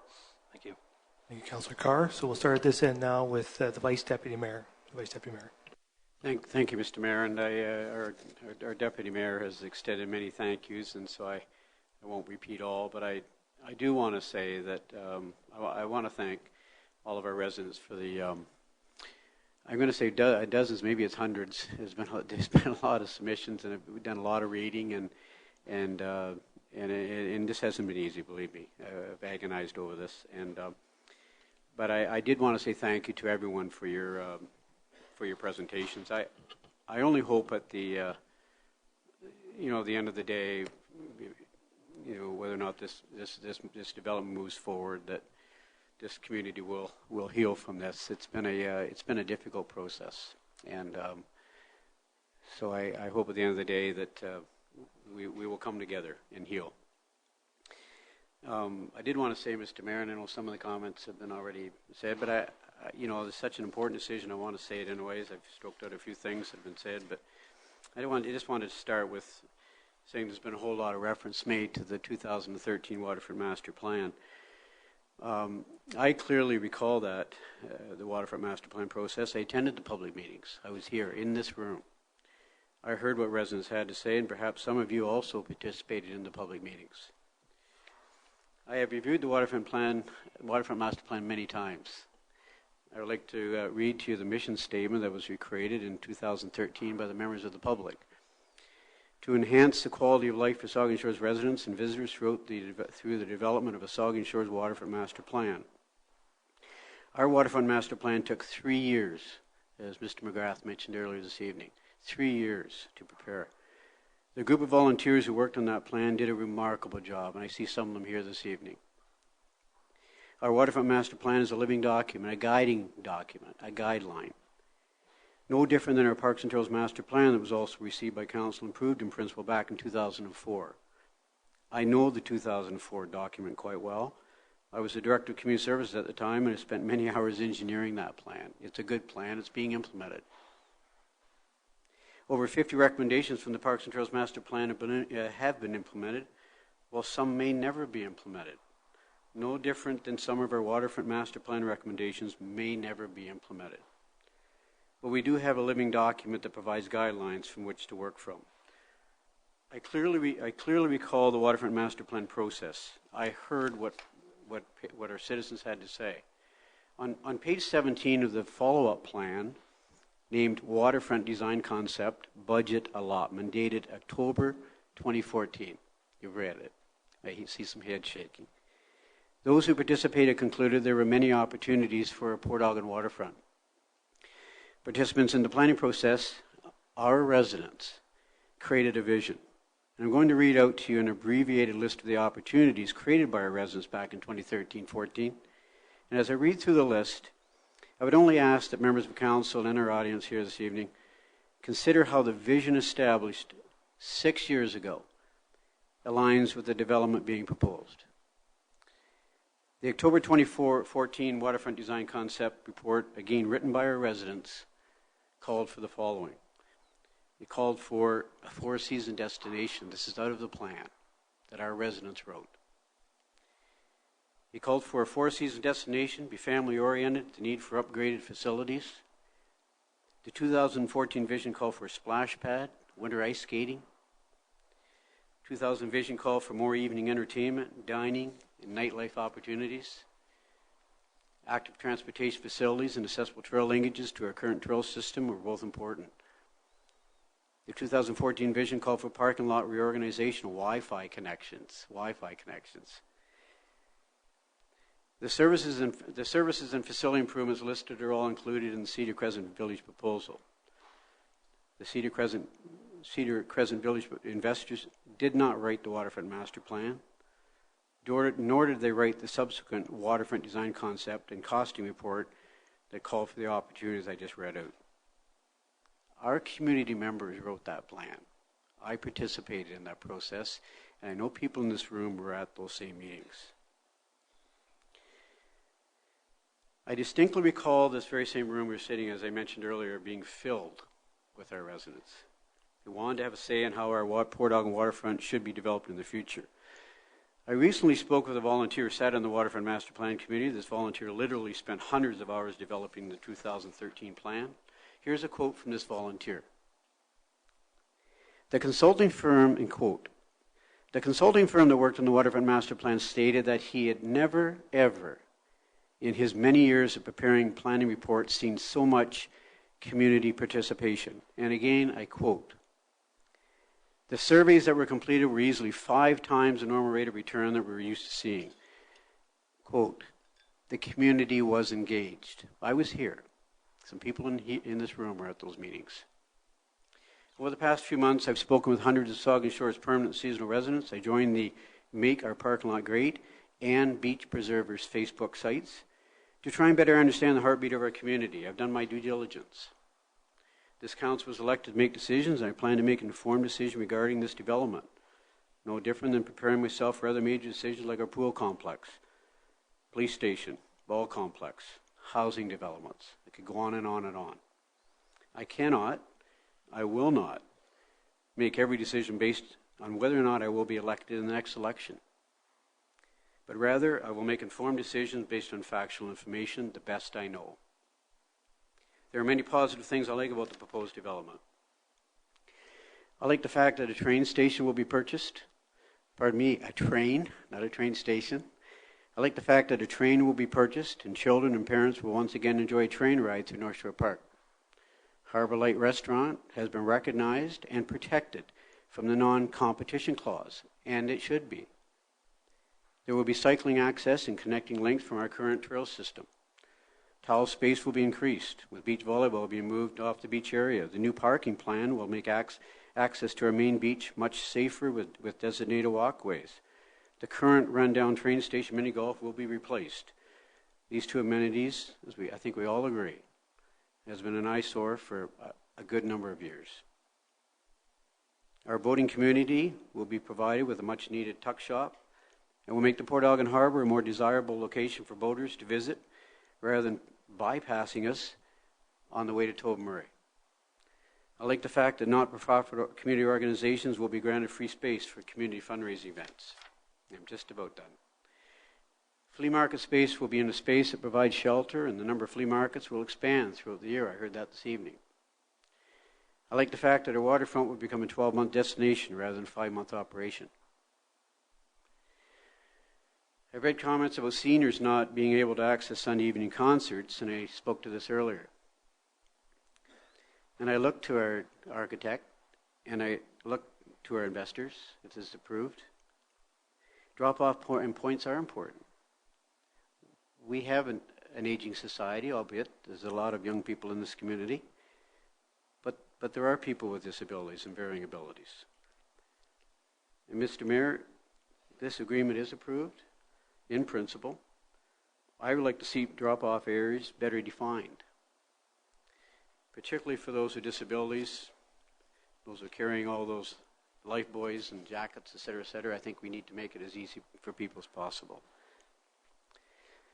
Mr. Mayor, I like the idea. I like the thought that the ownership group will pay taxes. I like that they'll pay lease payments, and I like the fact that they will pay development charges, and they should. And they should. Mr. Mayor, in closing, I'd like to speak to the 50-year lease agreement. An investment of anywhere from $7 to $10 million, in my view, requires a long-term lease. Consider this. The former train station and Harbour Lake Restaurant had multiple 5-year leases that have spanned over several decades. Yes, this is a 50-year lease. But those lease agreements spanned over decades. The 50-year lease has protection clauses that will ensure the development will be as presentable in 50 years as it looks when newly built. Might not be around to see that, but that's the way it should be in this agreement, and it's written in. I asked members of the public how many improvements were carried out at the train station lands over the past 15 years. Take a drive-by sometime. I have many times. And objectively take a look at the piece of property and ask yourself, how much investment has been directed to that property in the last number of years? Maybe 10, 15 years.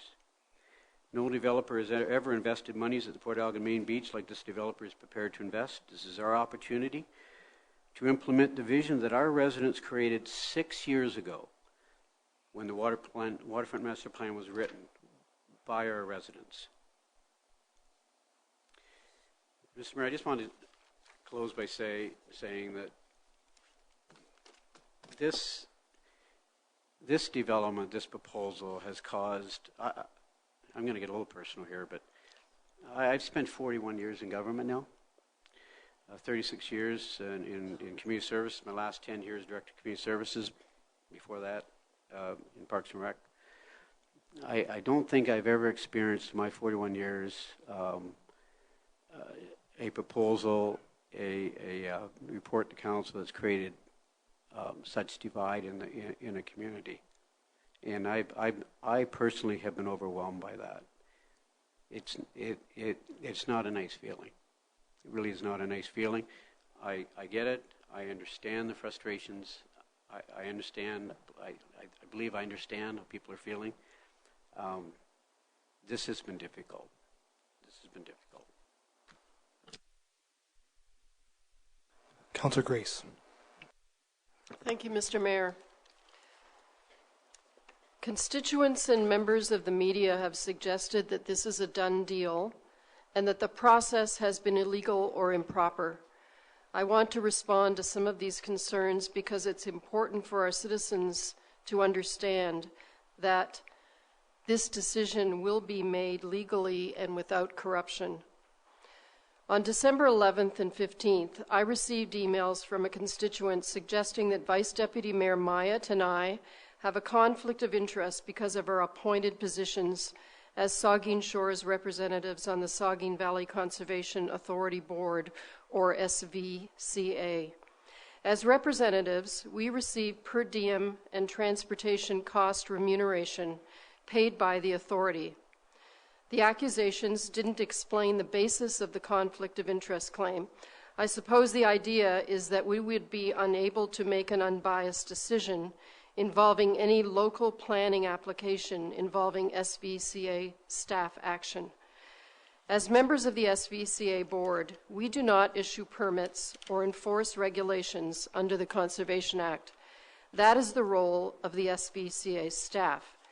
Nevertheless, the Vice Deputy Mayor and I asked the municipality's Integrity Commissioner, Harold Elston, for his opinion on this matter. Mr. Elston sent me a letter yesterday with the following comment, quote, "In your personal capacity and as a member of the board of the SVCA, you have no interest in the project and accordingly are not in conflict on matters relating to the project. If the suggestion is that a conflict somehow arises between your duty as a member of council and your duty as a member of the board of the SVCA, I would also advise that I do not find there to be any conflict here. It's quite common and appropriate for members of council to be appointed to the boards of other agencies with jurisdiction overlapping the towns, and no conflict is created, end quote. A number of letters and comments from constituents have raised concerns that closed meetings council has held on this matter have been illegal.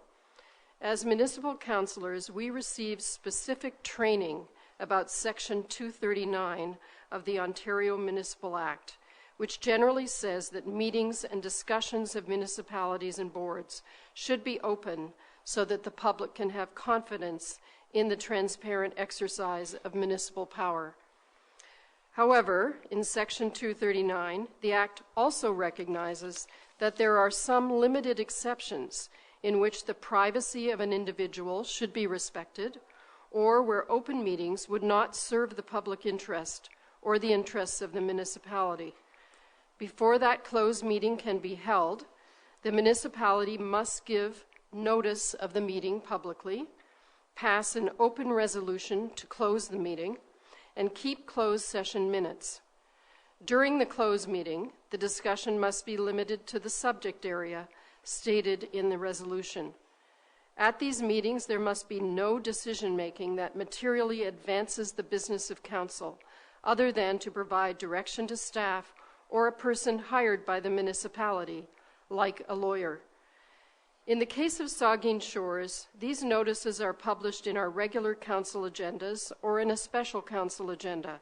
Such meetings are held either before committee of the whole meetings or after regular council meetings. On the topic of the Port Elgin Waterfront Revitalization, our council has held a total of 3 closed meetings on July 22nd, November 11th, and November 25th, all under the following exceptions to the Municipal Act: the security of the property of the municipality regarding the Port Elgin Waterfront Revitalization, to discuss the negotiations for the lease for the Port Elgin Waterfront Revitalization project, and advice that is subject to solicitor-client privilege. Why would it be in the best interest of the municipality to hold a closed meeting regarding lease negotiations? Any party to a negotiation knows that one doesn't put all of his or her cards on the table all at once to get the best deal for both sides. Our staff has used a municipal lawyer and a commercial contract lawyer to work on lease negotiations in the best interest of the municipality. As described in the public notice of the November 25th closed meeting, a solicitor provided advice and information on lease negotiations to council. In 2019, our council has held other closed meetings on various topics other than the proposed Port Elgin Waterfront project, all legal exceptions of the Provincial Municipal Act. Some of these topics include applicants for municipal committees, the CAO's reports on staff organization, the security of municipal property regarding the station, negotiations with Victoria Order of Nurses, negotiations related to the potential lease of the previous police building, solicitor-client advice on the Chippewas of Saugeen and Nawash claim, negotiations regarding the Saugeen Shores Police Service costing proposal for the town of South Bruce Peninsula, and union negotiations. I am not going to make a lot of comments on the lease because I think many other people have done it, but I did want to specifically respond to concerns that people have and some questions that have been asked about the proposed lease and how that specifically addresses environmental conditions. That's covered under Article 14 of the lease. And Article 14 of the lease offers the following environmental protections, and I'm paraphrasing here. Number one, the proponent must comply with all environmental laws and provide certification as such. 2, contaminants will be removed if required by any environmental authority, or if the town reasonably believes the project is contaminated, exceeding environmental laws in spite of no governmental authority requiring any remedial action to be taken. Any contamination will be remediated promptly, legally, and at the cost of the proponent. And this coverage shall include the treatment of water, including surface and groundwater, and removal of any contaminated soils with replacement by uncontaminated soils.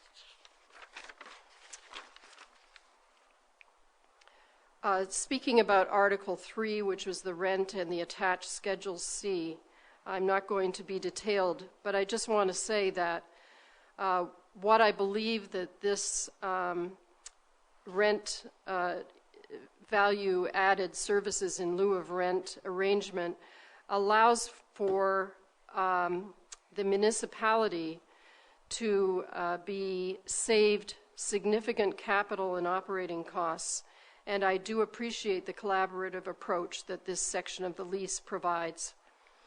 After reading the proposed lease, I hope the public can see that there are many protections and benefits for the municipality.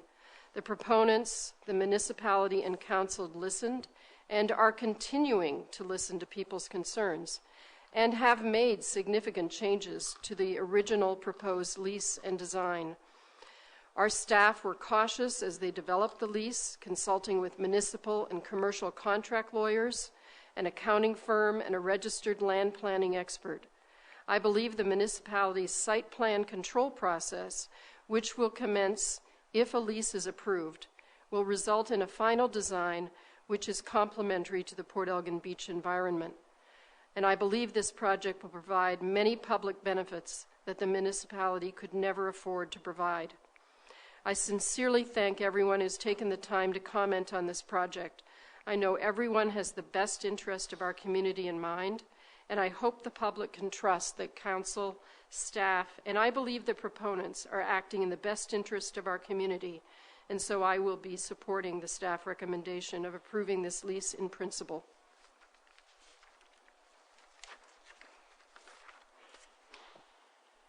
My turn?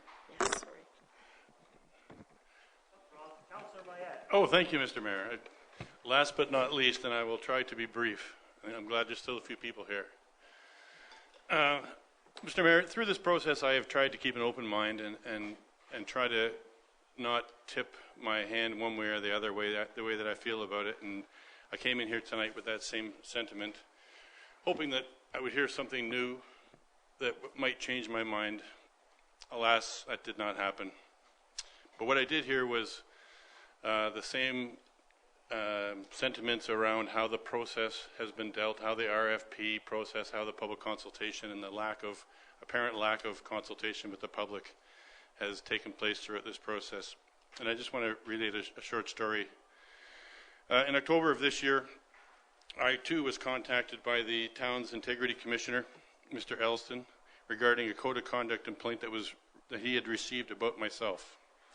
He did not reveal the nature of the complaint or the individual or individuals who had initiated the complaint, other than to say it's someone who lived in close proximity to the CCV development. I subsequently was interviewed over the telephone by the integrity commissioner, and he conducted further inquiries, presumably with the town staff and others. Last week, in fact a week ago today, I received the commissioner's report, and I will quote from the conclusion section.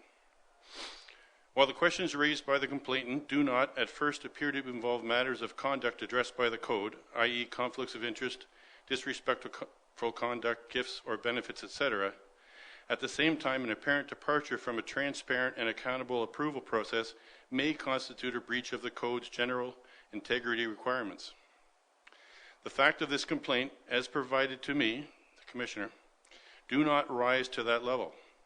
It seems to me that by having this matter before Council, subject to public meetings, posted to the town's website, and delegated to a committee with representatives from the public, the town has done its best to ensure all interested parties are heard and their views considered. After my careful review, I find no contravention of the code by Councillor Mayette. That said, to the matter at hand. I've read and heard many different viewpoints on the proposed CCV project over the past several months, both in support of and in opposition to the waterfront development. A large portion of those in objection to the proposal preface their comments with a careful characterization of their credentials about how long they've lived or vacationed here, owned property here, or their parents or grandparents had a cottage here, or they grew up here, and they have fond and wonderful memories of the Port Elgin beach from days gone by. They often harken back to how simple and carefree those days were, and that their children or grandchildren should be entitled to those same experiences. I applaud this sentimentality, and I encourage everyone to cherish and share those memories. But the world doesn't stay the same. As John F. Kennedy once said, change is the law of life, and those who look only to the past or present are certain to miss the future. The generation of today have different wants and expectations, and they will grow up with a whole new set of memories and experiences to cherish. We cannot and should not try to preserve our past as the best thing for their future. I believe that this project will serve as a catalyst to create those new and wonderful cherished memories for generations of now and in the future. The work that has been presented to you today through the lease to the concept of the CCV design, I feel have done a wonderful job in capturing the wants and needs with the built-in protections for the citizens of Saugeen Shores. Are there some what-ifs that cannot be foreseen? I'm sure there are. Just as 50 years ago, when Council of the Day could not see the need for Wi-Fi or parking for 300 cars, just as we cannot imagine the technical developments or environmental changes we'll experience in the next 50 years. But that's not a good reason to remain stagnant or adopt a wait-and-see policy. We have a good proposal, we have investors who are willing to fund it with their own capital, and we have a beach in desperate need of revitalization. It is for these reasons that I am supporting the recommendations by staff to move forward with the lease and the project as proposed. Thank you very much. Thank you, Councillor Mayette. And thanks to all of you for your patience listening to all of us. I will speak for a few minutes because it's an important issue, and I do have a few comments I want to make on it. Throughout most of my life, I have longed for a renaissance at Port Elgin's main beach. Having been born in the 1980s, I missed the heyday of the Cedar Crescent Casino by more than a decade. And in my early years, it was the newer version of the casino that dominated the north end of the Port Elgin main beach. I have some hazy memories of attending some children's concerts and an early pumpkin fest there. But before I was 12, the facility was torn down and not replaced. I also recall, throughout my childhood, attending summertime concerts and events at the bandshell that once stood prominently on the beach. I have some very fond memories of time spent at the bandshell with friends. I also remember the bandshell being torn down, and a small pavilion resembling a gazebo took its place, and I could never understand why.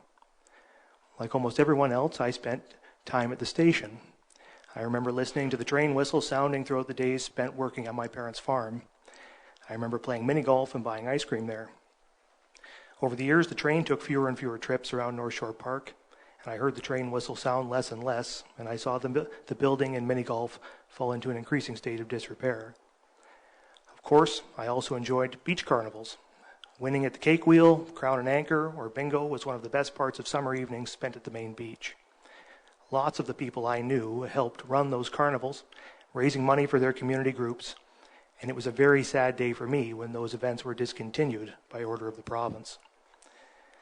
As I entered my 20s, it seemed to me that a trend of dismemberment had taken hold at Port Elgin's main beach. It seemed that piece by piece, it was coming apart, without much apparent action being taken to meaningfully restore or replace what was being lost. After 4 years at the University of Toronto, I became more convinced than ever that I was most at home in the community where I had grown up. I returned to Saugeen Shores, entered business, and in 2006 chose to run for municipal council. My growing desire to do something to improve our waterfront was one of the primary reasons for that decision. During my first term as a member of council, I was frustrated that we seemed to do little to invest in our waterfront. my desire to focus the municipal government more on the need for waterfront improvement informed my decision to run for deputy mayor in 2010. I remember clearly the campaign commitment that I made in that election, quote, to propose that council create a plan to revitalize our waterfront and to commit to funding its implementation, end quote. I promised that I would ask council to strike a waterfront ad hoc committee with a mandate to create a waterfront master plan. I took that promise to the doorsteps and was elected. Then I took that message to council, and we got those things done. By the end of 2014, with the help of an outstanding committee, we had developed the Waterfront Master Plan, as well as a design concept for a revitalized Port Elgin Main Beach. Through multiple rounds of public consultation, held over the course of those 4 years, we had developed a year-round, comprehensive vision and conceptual design for the Port Elgin Main Beach to enhance the destination potential of the Port Elgin waterfront. I was pleased when, following the 2014 municipal election, council began to allocate significant dollars toward implementing these plans that we had developed in consultation with the community. In 2016, I voted along with my colleagues to earmark $1.4 million to begin implementing the plan. The availability of these funds enabled work to proceed on renovating the beach house washroom facility and on extending the promenade to the south. Finally, investments were being made in our beach, and we were starting to complete the work that we had started. Through 2017 and 2018, improvement efforts on Port Elgin's main beach continued as the town worked with Fisheries and Oceans Canada to secure a federal investment for the reconstruction of the south breakwall. Funding for that project was approved by the federal government and the town in early 2019, and construction is now proceeding. During that same period, the town began negotiating with the owners of the station to advance a needed and long-desired revitalization of the area on the north end of the beach that had been leased to that business for approximately 30 years. Those negotiations were not successful, as the parties could not agree on the terms of a lease. This set the municipality on a path toward considering other ways to advance revitalization on the north end of the main beach. The 2014 Port Elgin waterfront design concept envisioned that the train station in Miniput could be moved out of the area in order to make way for a, quote, contextually sensitive mixed-use development. The plan depicted examples of larger-scale commercial-type facilities with ample public space as examples of what might be considered for the site. Following the 2018 municipal election, the municipality began to structure an open request for proposals to seek ideas from the private sector developers on how to achieve the community's vision for that part of the beach. We made it clear that we would not consider residential development on the site, that we wanted to maintain a trade ride attraction for the area, and that we were looking for a development that would provide year-round amenities of the sort that had been identified by the public as desirable through the development of our waterfront plans. In early 2019, we issued the RFP. Many parties expressed interest in the potential project by picking up copies of the RFP document. However, only one proponent came forward with a proposal. After considering what was being suggested by those proponents and determining that it was within the scope of what was requested through the RFP, Council chose to enter into a memorandum of understanding with them and began to develop detailed plans for the redevelopment of the north end of the beach through a new public-private partnership. Now that we've reached the stage of considering those detailed plans, I find myself thinking a lot about the extended process that's brought us to this point.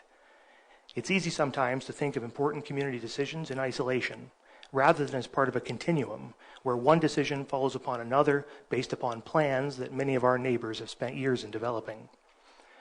We are most certainly on a continuum of planning and decision-making when it comes to revitalizing Port Elgin's waterfront. We have consulted, planned, invested, and achieved a lot. I'm proud to have been part of making many of these achievements possible. In fact, I believe that we are now on the cusp of a wholesale renaissance of the main beach, as previous investments combine with proposed improvements to overwhelmingly reverse the trend of dismemberment and decay that I and so many others identified years ago.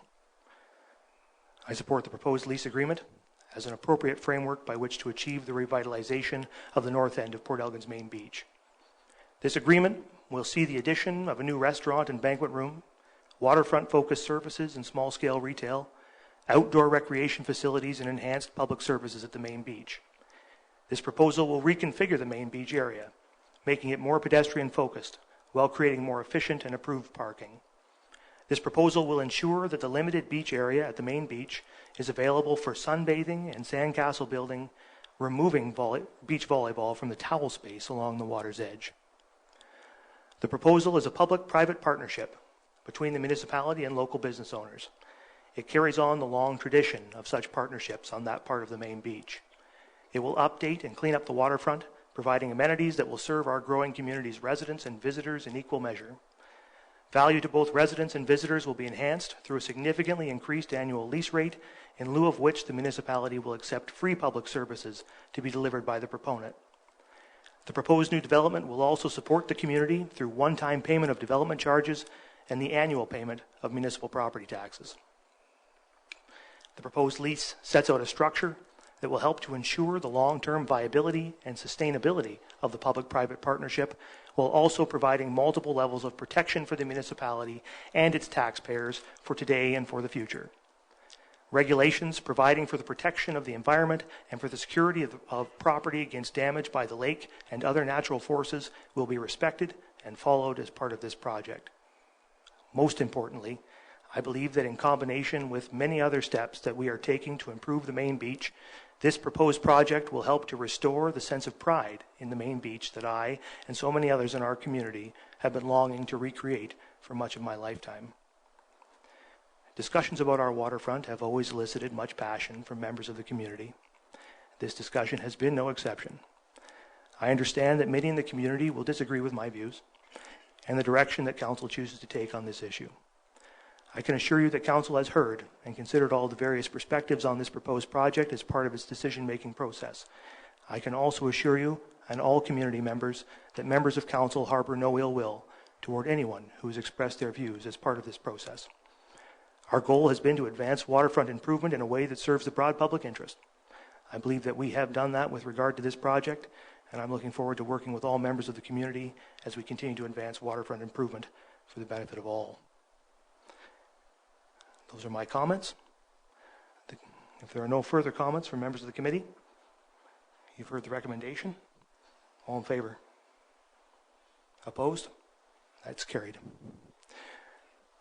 Seeing that the rest of the agenda is for information, I'll accept a motion to adjourn. Moved by the Deputy Mayor, second by Councillor Schreider. All in favor? The committee stands adjourned.